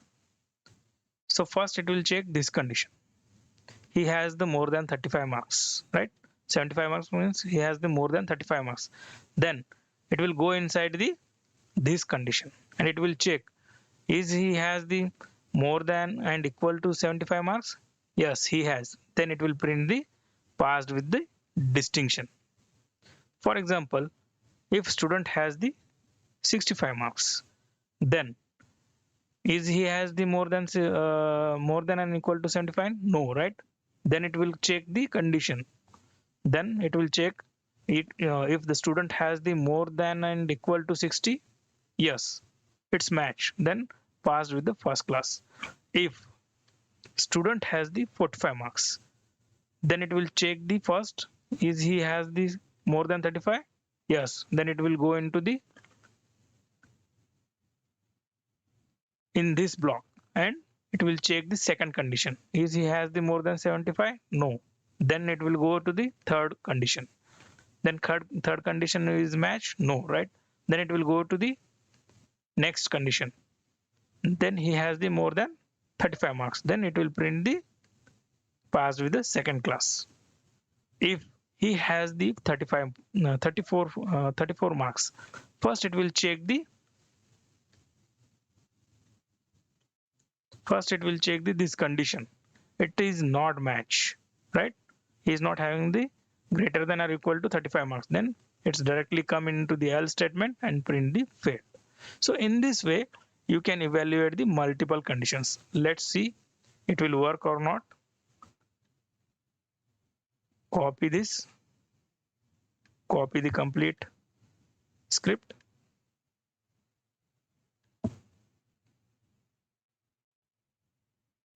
Open the terminal, create the one file, vi,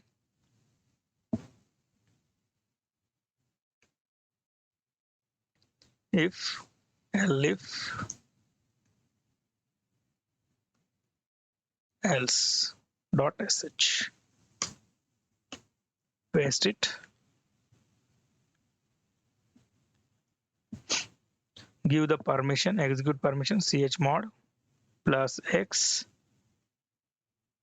if elif. Okay, I had given the execute permission. Now it execute with the failed because I had mentioned there 34 marks, right?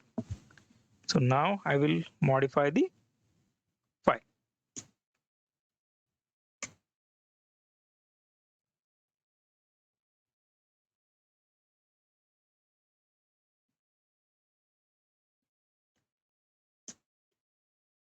"44 marks, for example.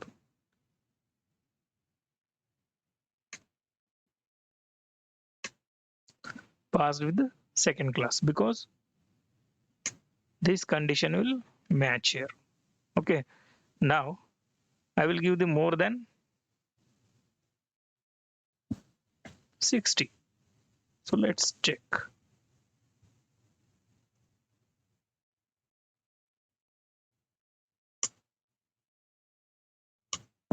Passed with the first class. So now I will give the more than 75.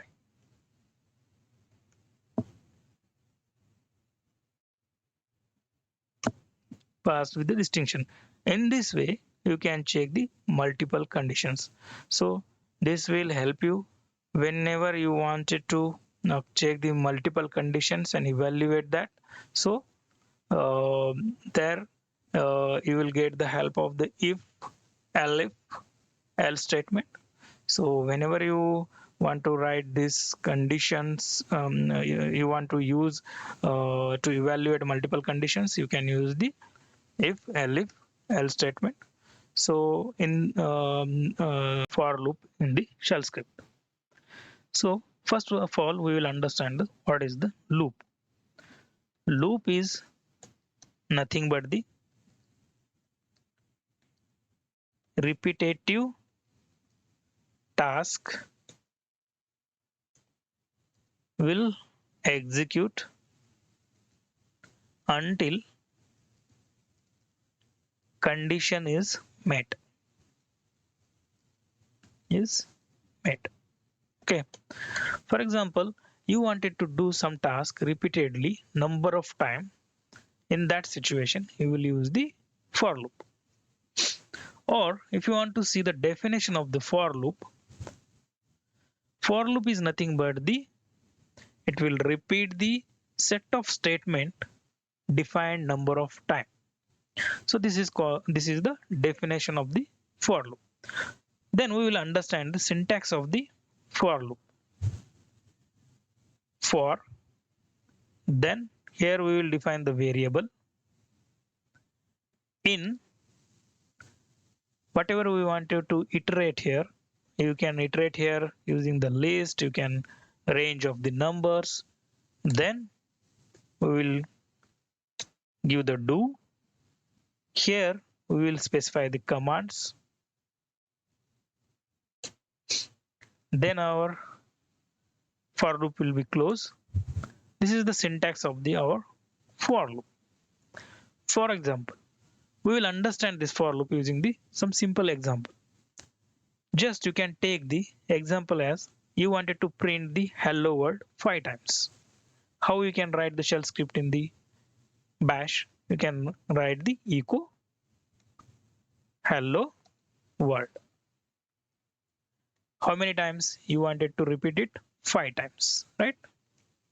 Then you can copy it and paste it the 5 times.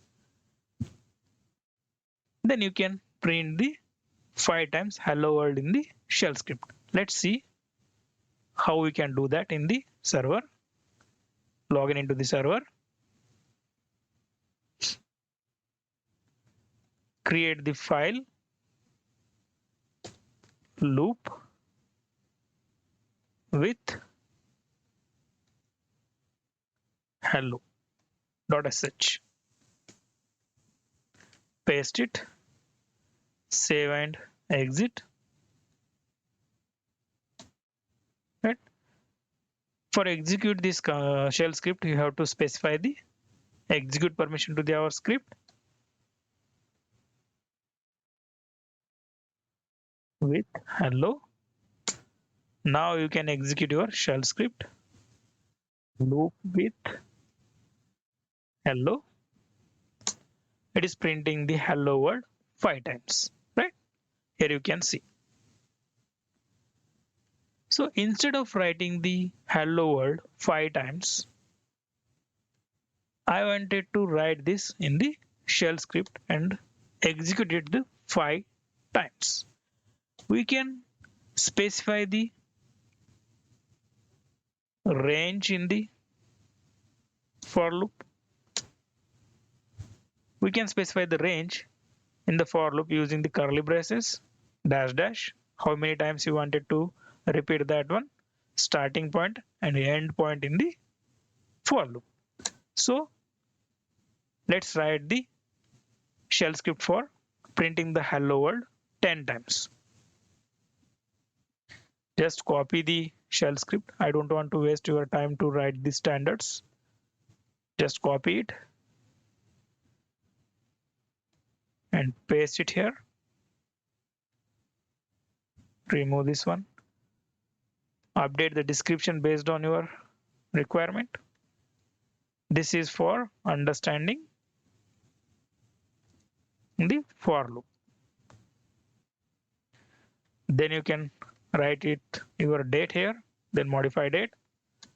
Now you can write the for loop. Our variable is the I, and I wanted to print hello world 10 times. Whenever you are having the range 1 to 10, you have to specify the range in the for loop. That you can specify using the range syntax. So means these numbers will be stored into the I variable and it will execute our command that number of time. What is my command here? First we will print the number 1 to 10, then we will print our hello world. Okay, first here echo print our value here, dollar, our variable is the I, then done. Okay, this will print the 1 to 10 numbers, means range of numbers. First we will understand it will print or not. So vi range of number dot sh, print our shell script here, save and exit, then specify the execute permission to our script.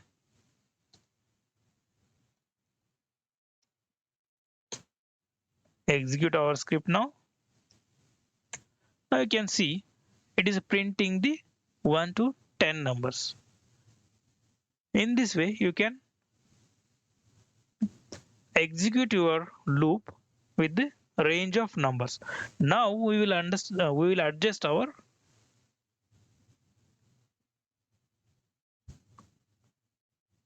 instead of number. I wanted to print hello world 10 times. Hello world. Just you can go inside the our script and update it. Just we have to update here hello world. I wanted to print hello world 10 times. Now execute it. Now you can see it is printing the 10 times as a hello world. In this way you can specify the range of time you wanted to execute your command, right? Now if you want to print the reverse number of your range, how we can do this? Here if we now we define the our 1 to 10 and it is printed the 1 to 10. If you want to print the 10 to 1, how we can do that in the reverse way? So just you can modify it here. Your starting is the 10, ending is the 1, 1 to 10. Then you wanted to print here your number here with the reverse, right? Just we will understand the how we can do the reverse number printing,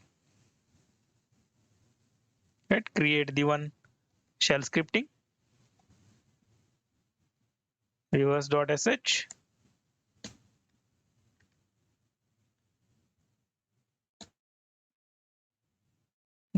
give the execute permission to the our shell script.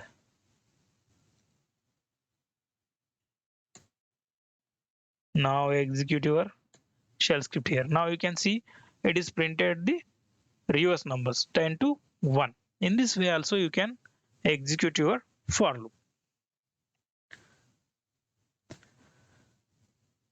For example, now you have the some string values.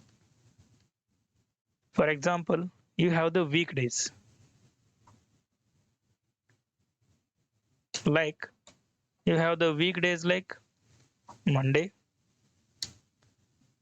Tuesday, Wednesday, Thursday, Friday, Saturday, and Sunday, right? These are the weekdays. Now I wanted to print one by one. Here we have the 7 weekdays, right? I wanted to print it 7 times, right?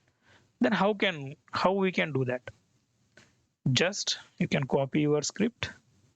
Instead of range, you can specify also string here.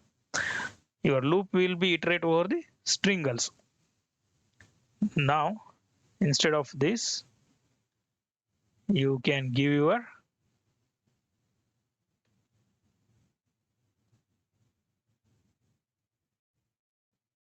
range of the string.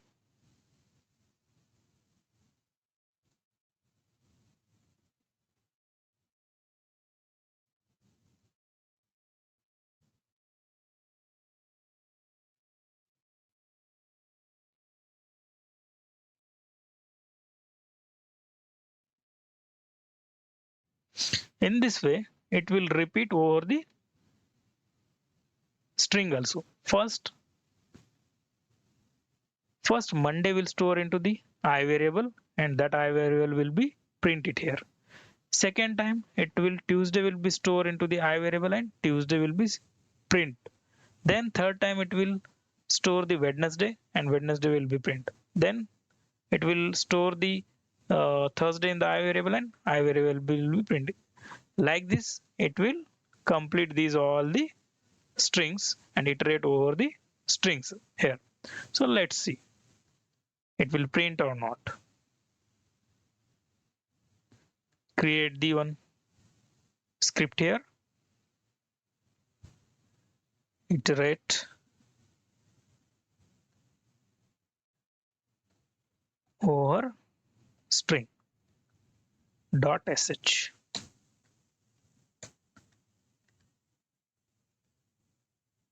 Save it. Give the execute permission to our script. Now you can execute your shell script now here. Now you can see it is printing the one by one. So we can print the range number of times, or we can execute our for loop reverse range number of times. Also we can iterate over the our strings, and also we can define these into the array or list, and we can also iterate over the array and list in the variable also. Just we can see how we can do that in the for loop. Copy it, paste it here. Instead of writing all the weekdays here, I will write it into the array form. I will define one variable weekdays is equal to, inside this I define these all variables. Okay, when we define the array variable, so we have to call that here dollar curly braces. Our weekdays is the variable, and these all values are stored inside the at the rate. How these all the variables are stored inside the at the rate, if you want to understand, when I am discuss the arguments, there I have discussed these all the arguments inside the argument video. Please go and watch that video for understanding this. Okay, now we will see these values will be print or not. Copy it, vi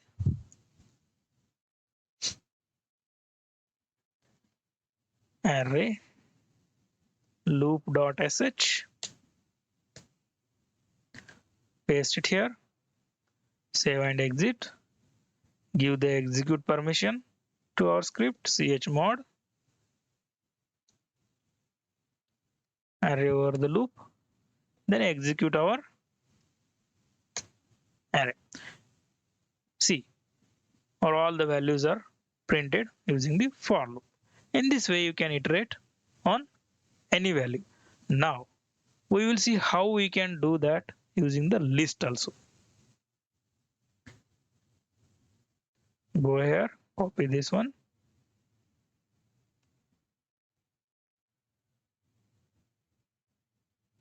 Here, instead of this, if you want to define that as a list,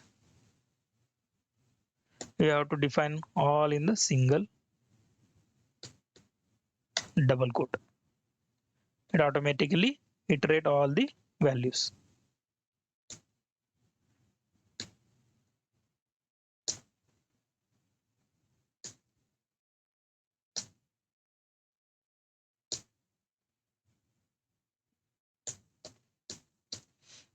Yeah, for list of the values, just you have to call the variable only. So now copy it,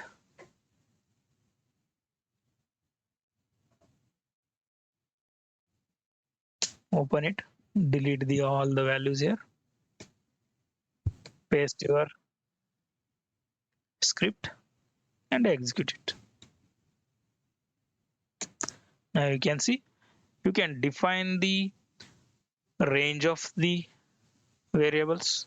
You also define the you can also loop over the string. You also define the loop over the range of the values. You also define the loop over the array, also define the loop over the list. In this way you can define and you can execute the for loop. So these are some of the examples for understanding how loop will be work into the shell script. Now we will do this with correlate our Linux administration activity. For example,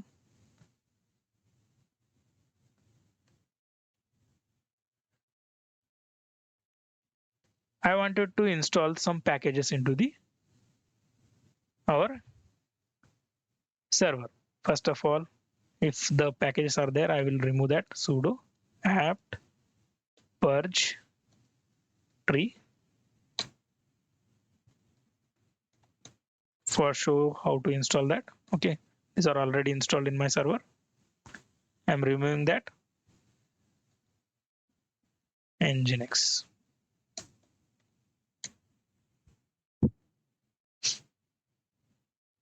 Okay, now let's write the script for install these two packages. Copy it, paste it here. Instead of weekdays, I am giving the variable as a packages. Here, I will define the packages to install here. Two packages, right? Tree and Nginx. These two I wanted to install in the our server. Just copy it. However, it is iterated over the weekdays. It is same iterate over the our packages also. Here I have to give the our commands. Sudo apt update for update the packages into the server. Then sudo apt install -y or package name. So in this way, we can do the automation of installing the multiple packages using the for loop. Vi packages with loop.sh.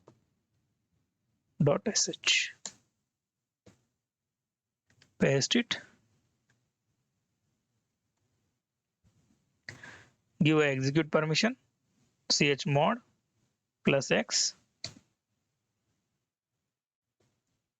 packages with for loop. Now execute it.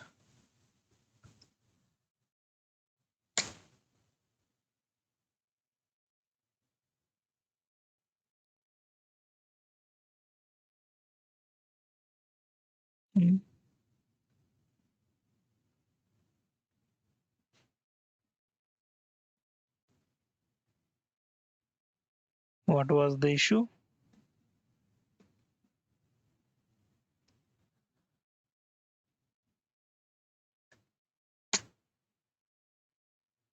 Why it is not executing? So okay, instead of this, we will define the array, and inside that array, we will do that.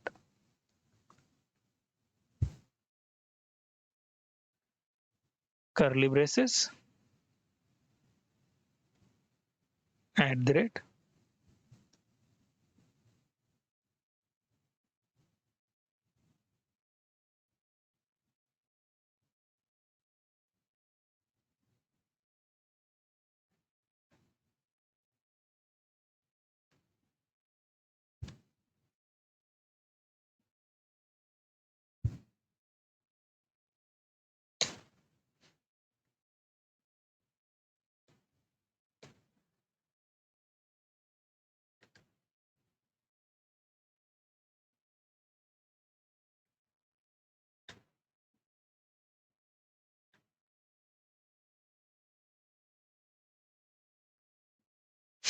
Okay, understand the issue. Here, I had defined the packages, but I am using the variable here weekdays. This also you have to update it. So it will work in the here also. Instead, you can define in the list or you can define in the array. So just you can modify it as the packages. Okay, that is the issue. Save and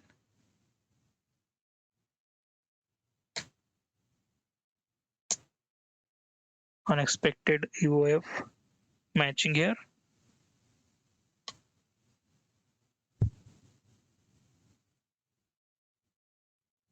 Okay.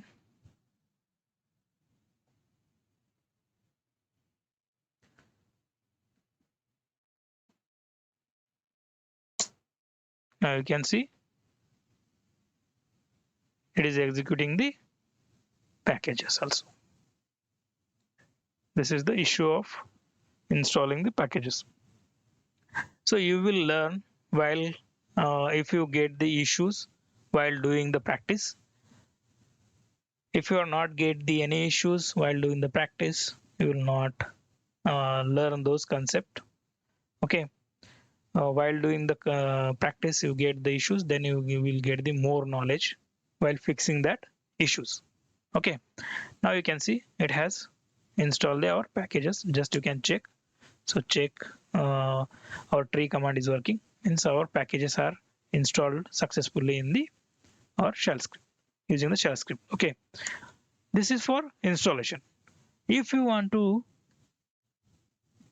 run some multiple commands also, now copy it here. Just you wanted to run some multiple commands, like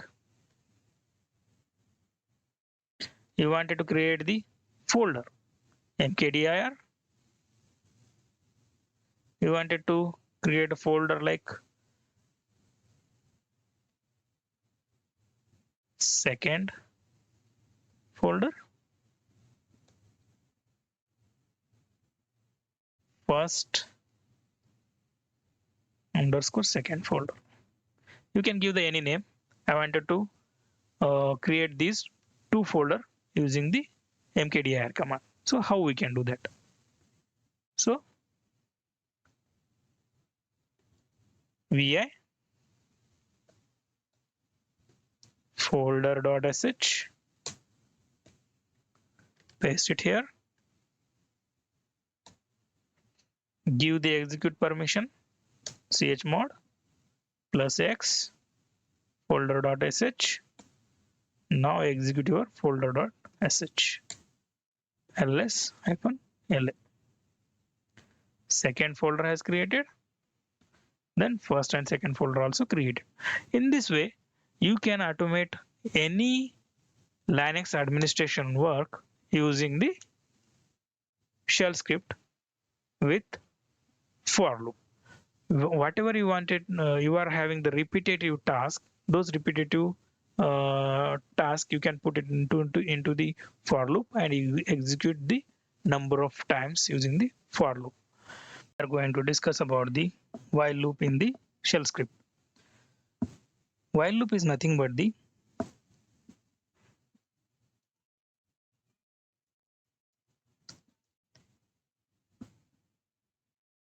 repeat the code, repeat the section of code or block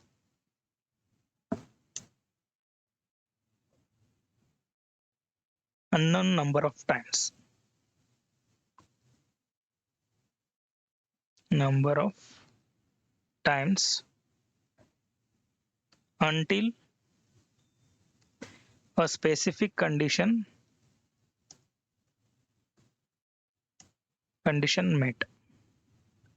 Means if you are using the while loop, if you want to run the any loop infinite time, so you can use the while loop in the shell script. So let's see the syntax of the while loop. While, then you have to write the condition, then you have to write the do. Inside do you have to write the commands, whatever the commands you wanted to execute in the while loop, those commands you have to write in the here. Then you have to specify the done for finish your while loop. Okay, this is the basic syntax of the while loop. So let's understand while loop by doing the examples. First of all, I wanted to print welcome to the loop infinite time. So if you wanted to print your any message infinite time, so you can use the while loop. For uh, for best practices, I will take our code from the previous example. So you follow those best practices. I don't want to waste your time. Because of that, I'm copying those from our previous shell script. This is for understanding the while loop. Okay.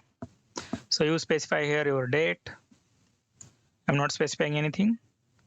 Just I'm removing these commands. Now I will explain here the while loop. For example, I wanted to print the welcome to the loop. Okay, while true. True is the condition. When our condition is the true, go inside the loop and print welcome to loop. Then done. So let's execute this. Then I will explain you. Copy it. Go inside your server. Create one file. For example, infinite.sh and paste it here. Okay. Save it. Save and exit. Give the execute permission to the our script. Now you can run your script. Now you can see it will run continuously until you press the Control C. So it will not exit. It is called the infinite. So whenever you wanted to do some infinite time, then you can use this condition and you can write your command here. Okay. Press the for exit, you can press the Control C. Then only you can get exit from this loop. If you are not control the Control C, it will not exit anytime. So just understand what we did it. First, it will go and check the while true. Means every time it is true. Condition will not false anytime. Then continuously go and print the welcome to the loop message into the our terminal. So it will not terminate. Okay. So this is called the infinite loop. Now we will understand the how we can terminate using the condition in the while loop. Okay. So first of all, we will understand how to print 1 to 10 using the while loop. So okay, just copy this.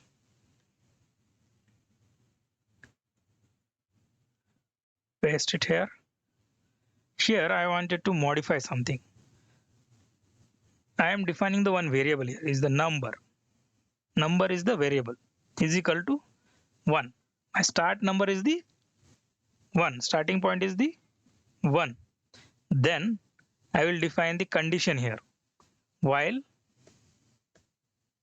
we can define the condition like how we can define in the if condition. Okay. While condition is the our dollar number is our variable. We will take a variable inside here is the using the curly braces.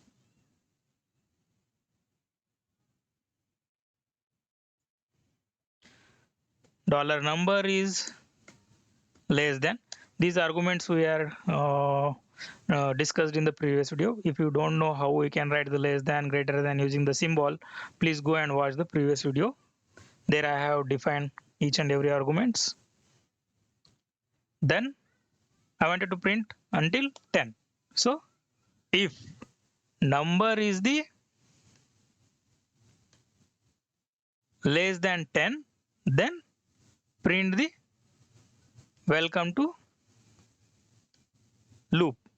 First of all, how many times it will print, we will check it. Okay. It should be print 10 times. vi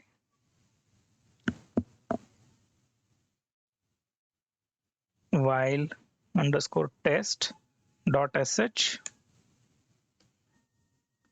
paste it here, save and exit, and give the execute mode to our file while test. Okay, now you can execute it. Sorry, which one we are executed? Okay, vi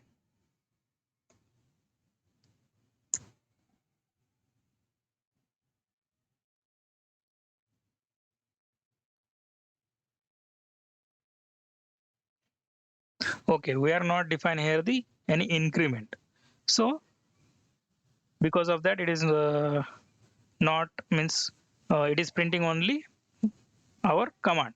So we have to increment. For that syntax we have the our bracket, then our variable is the number,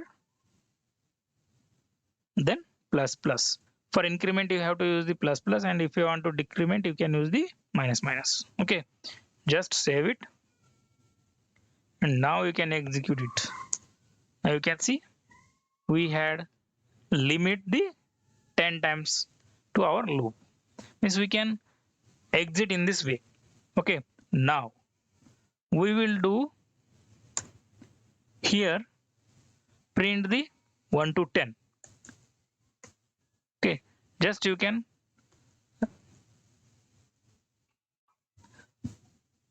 print our variable uh,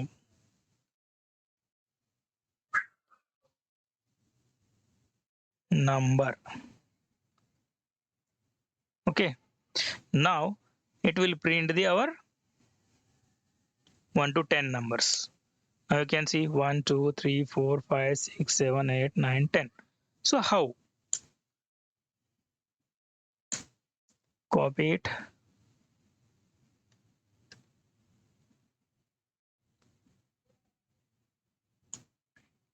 paste it. First, when our while loop check the condition, number is the 1. Here 1, it will become the 1. 1 is less than 10, yes, true. Then print the number 1. Then it will increment by 1, means it will become the 2. 2 is less than 10, yes, then print. 3 is less than 10, yes. When it will become the 11, so 11 is not less than 10, then it will terminate our loop. So if you want to debug it, means if you want to see is it working in that way or not, so you can use the bash plus x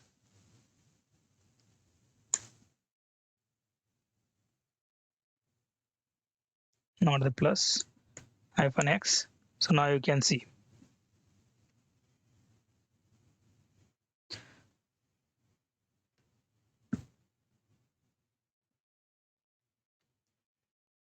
I will clear that and I will do this one. Okay, now you can see number 1 is less than 10, echo 1. Then number plus plus, it will become the 2. 2 is less than 10, yes, then it is print the 2. Then it will become the plus plus, means number become the 3. 3 is less than 10. So in this way it will increase the number by 1, and it will print the each and every number with checking the condition. Once it is become the 11, you can see, then it will terminate the our loop. Okay, so now I wanted to take the input from the user and I wanted to print the tables. For example, I wanted to print the threes table. Okay, now how we can do that? Using this while loop. Copy this, print it here. Now I wanted to take input from the user. If he wanted to print the twos table, if he wanted to print the threes table, if he wanted to print the fives table, he can enter and it will print that table. Okay, how we can do that?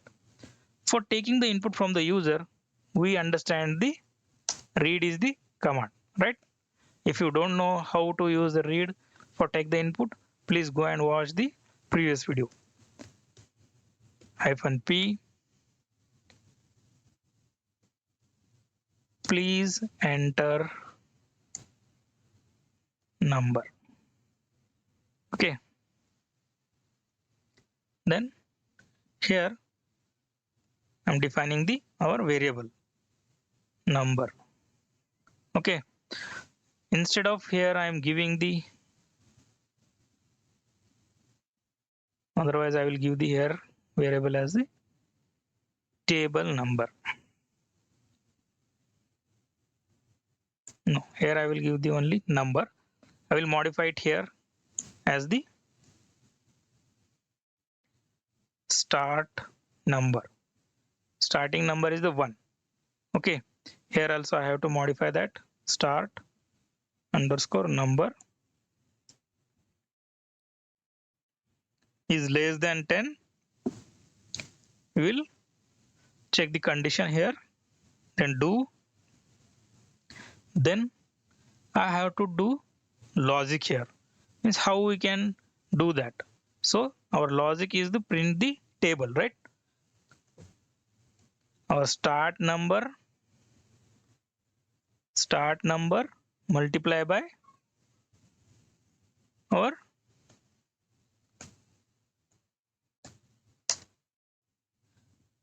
number. Whatever our user will be give the number, that number multiply with the our start number. Okay, then start number plus plus.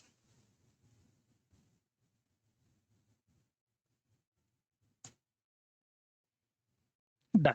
Okay, let's check.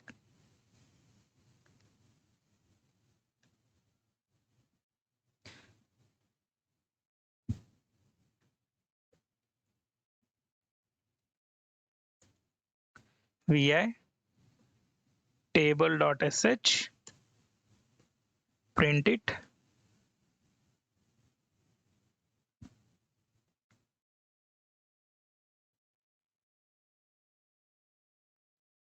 numbr. Okay, we don't use here curly braces.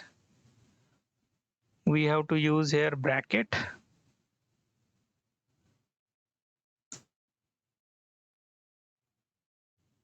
Okay,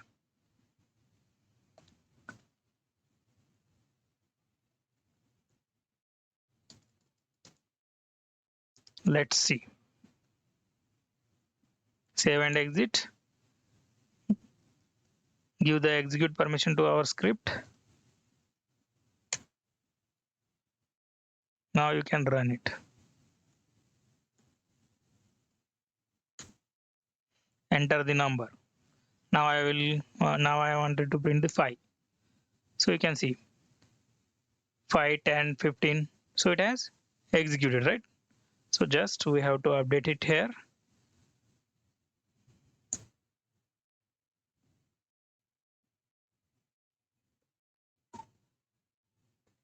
Okay, now I will explain you how.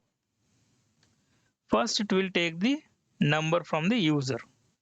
Okay, then its starting number is the 1. So it will check the condition. Start number is the 1. 1 is less than 10. Yes, go inside the loop. Then our start number 1 multiply our given number 5. It will print the 5, right? Then it will make a start number increment by 1 means 2. 2 is less than 10. Then it will go to the 2 multiply number means 2 into 5, 10. In that way it will increment and it will multiply and print the our table here.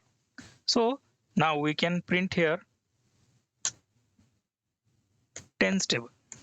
Now you can see it has printing the 10 table. If you want to print the 11 table, so it will print the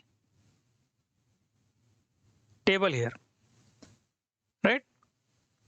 Now you can print the any numbers table here.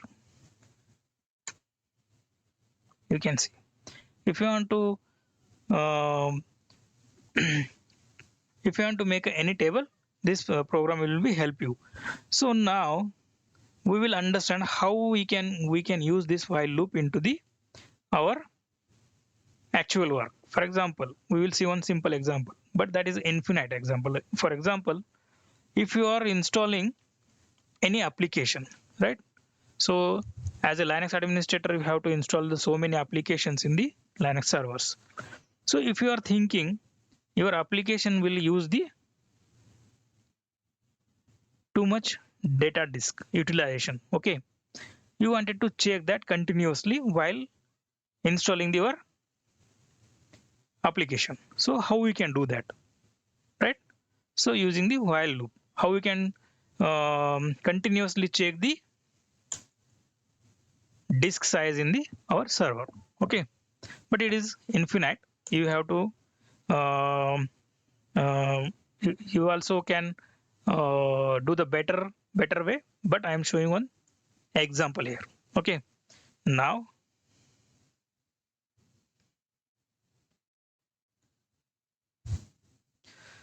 how we can check the size of the disk, we will use the df command, right? Df-h or df-k, any command, right?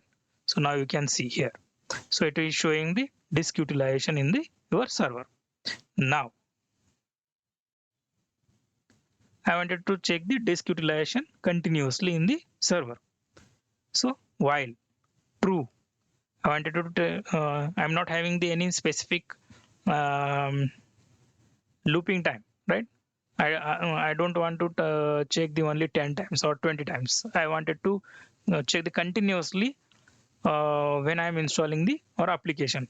Once in my application installation is finished, I will get back from the our loop using the control C, right? That is the my condition. So now while do, then my command is the df hyphen h, or you can use the if you want to check the in the kilobyte, you can use the k. Then grep which directory you wanted to check.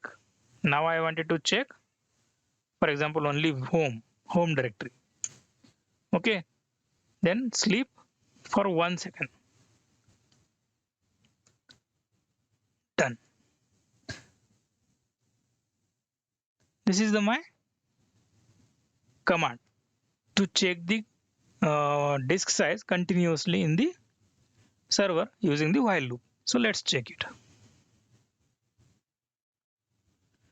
Disk.sh vi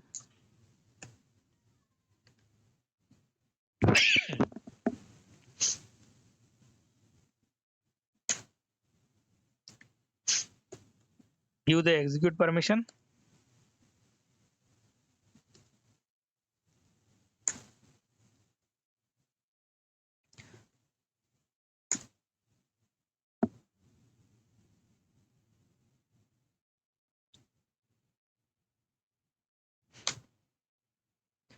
Control C.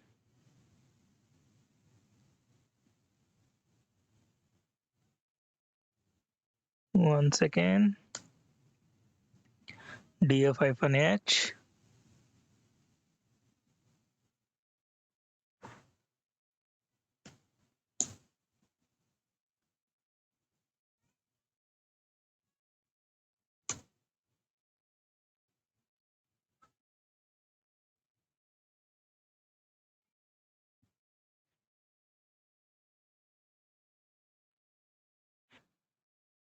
Disk, okay.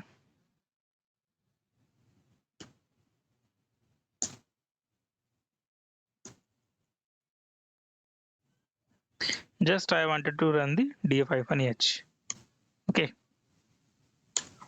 Now you can see, so it is printing our whole file systems information, and it is checking the usage. In this way you can use this while loop in your situation however you wanted to your requirement is there. In that requirement, you can fit the your while loop and you write the your shell script and discuss about the functions in the shell script. So before starting the discussion about the functions in the shell script, so I wanted to tell you to watch this video until the end. Then only you can understand how to write the functions in the shell script and how to call the functions in the shell script. Okay. So if you are the new on this channel, please do subscribe the my channel. Thank you. So let's begin the discussion about the functions in the shell scripting. So definition of the shell scripting function. Function is nothing but the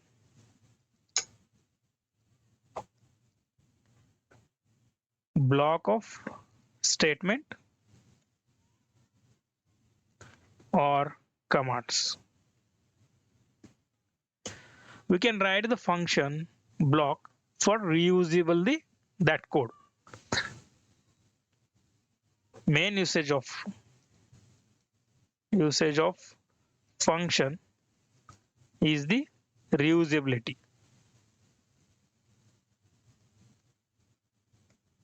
Okay, you can write a code once and use many times. For example, first we understand the syntax of the function.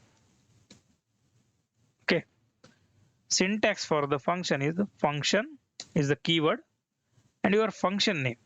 You can write any function name here. Then bracket, then curly braces open and curly braces close, and you can write your command, any commands here. This is the basic syntax of the function. Okay, let's understand the function by scenario. For example, you wanted to write the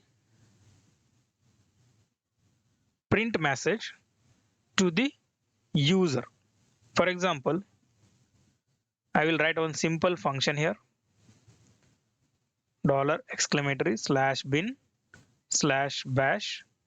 Please you follow all the standards which I discussed in the previous video. I'm not writing those standards here. Please go and watch the previous video and use those standards here. Okay, now I wanted to print some message, echo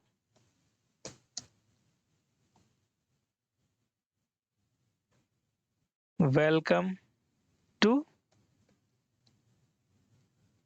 Cloud Devops Guru channel.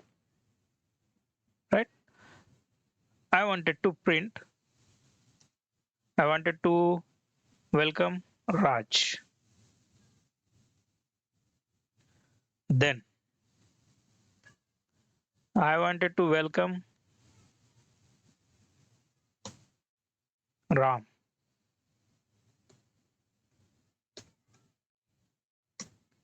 I wanted to welcome to the Sham on my channel. So if I written a basic shell scripting, so I have to repeat this 3 times, right? So just log in into your server, write function demo.sh,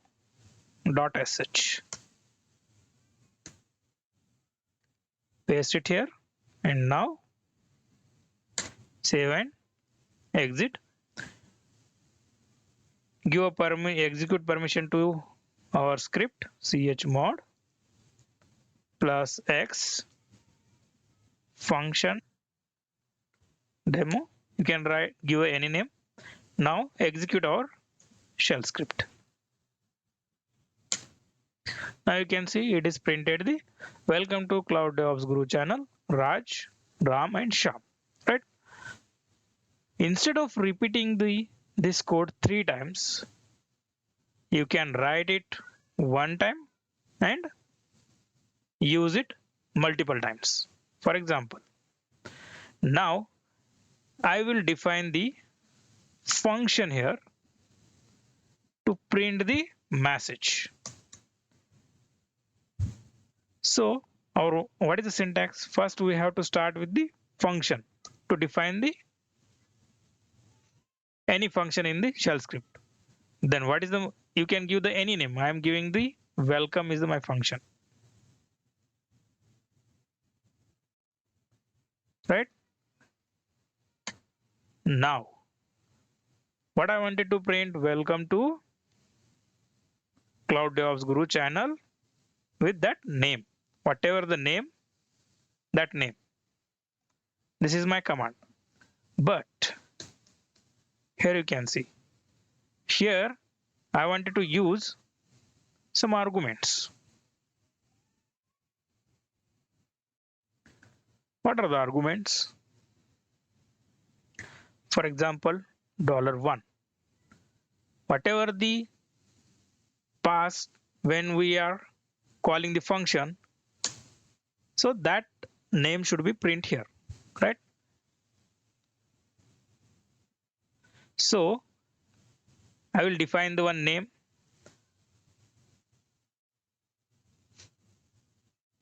Name is equal to $1. Here also $name. So this is the argument to the my function. So one compulsory argument to my function, right? So now if you return only function and if you are calling, so now we will see how we can, is it execute of the function or not, we will see. If just return the function, is it enough or not? So I had written the welcome function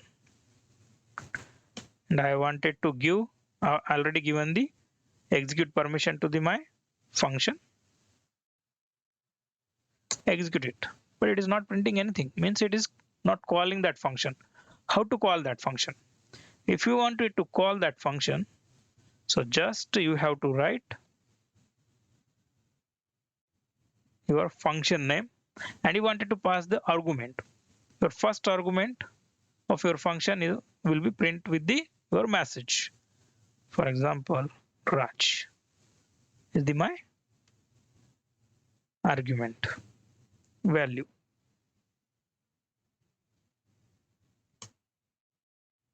Delete it and paste it. Now you can execute your function. Now you can see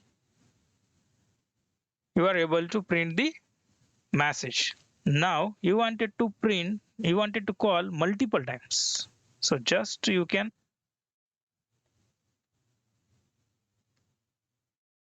call this one. No need to write each and everything here. Ram, Sham. Simply you can call that function multiple times, how many times you need it. Okay. Now this is a simple function. So why we write the function, we understand, right?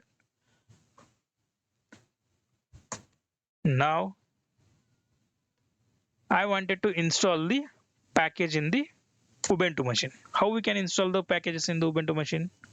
We can log in into the server, we run the apt update, right? And also we can write the sudo apt install any package name, whatever the package you needed, that package name. I wanted to write the function for installing the any package which user has passed while calling our function, right? Now just copy this one. How we can write this, right? Instead of echo command, we will write these commands here. Just copy these commands, paste it here.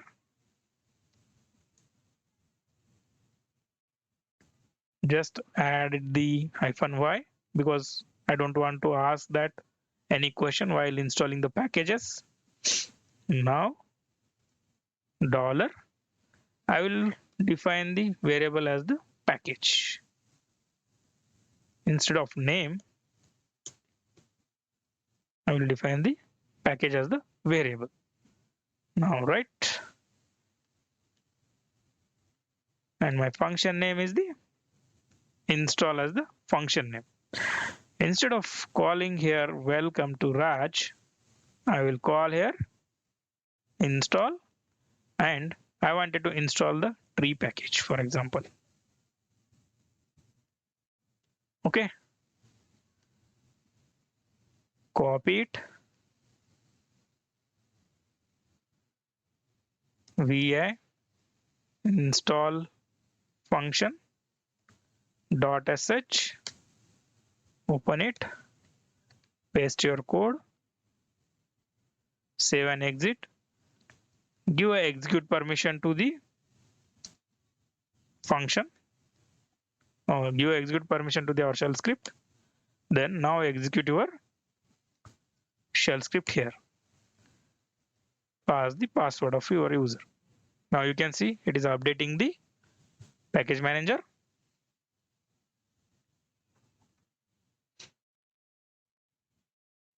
Now it is installing the tree package.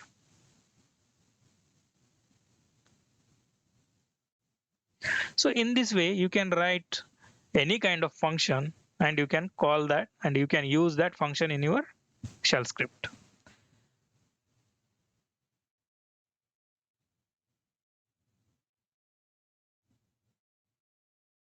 So now you can see, just I had installed it. Okay. Now, I wanted to write same function for remove the packages, right? So how we can write a function for remove the packages? Just to copy it. My function name is the remove. No need to update while removing, right? Here you can give the, for removing we use the purge and package name, right? And now I will call the remove function, then our package name, for example tree, copy it and execute the function. Now we will see will it work or not. Delete this one and paste it.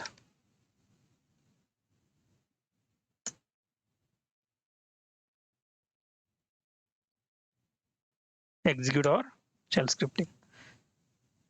Now you can see it is removed, right? Just if you don't want to ask the any question, just you can add the -y here.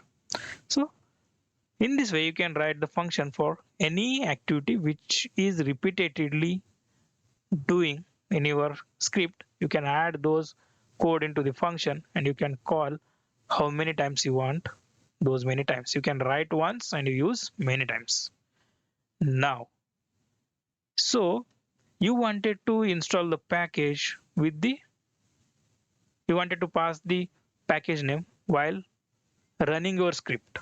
Okay, this is the here we are means here we are passing the package name while calling the our function, but I wanted to pass the package name while running the my script. Okay, just for example, this is the my code. Just you have to update, instead of defining your variable or argument here in the local, just you can define this globally, then take that as the input and call your function without argument. Now let's see.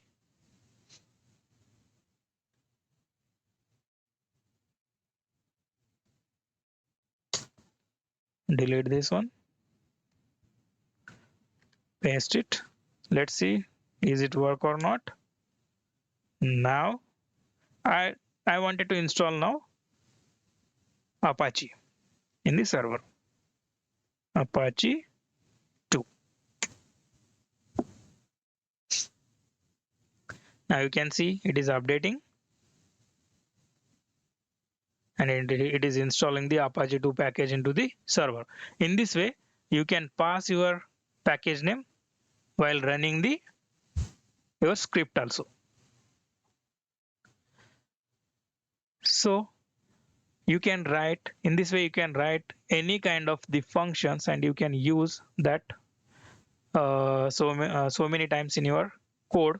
So it will help you to make your code standard. So that's it from my end today. So if you need any topics in the shell scripting, if you want to discuss, if you feel that hard to understand, please comment in my video section. I will try to address that topic. So that's it from my end today. Thank you for watching the video. If you like it, please do subscribe to my channel, like the video, comment into the video. Thank you.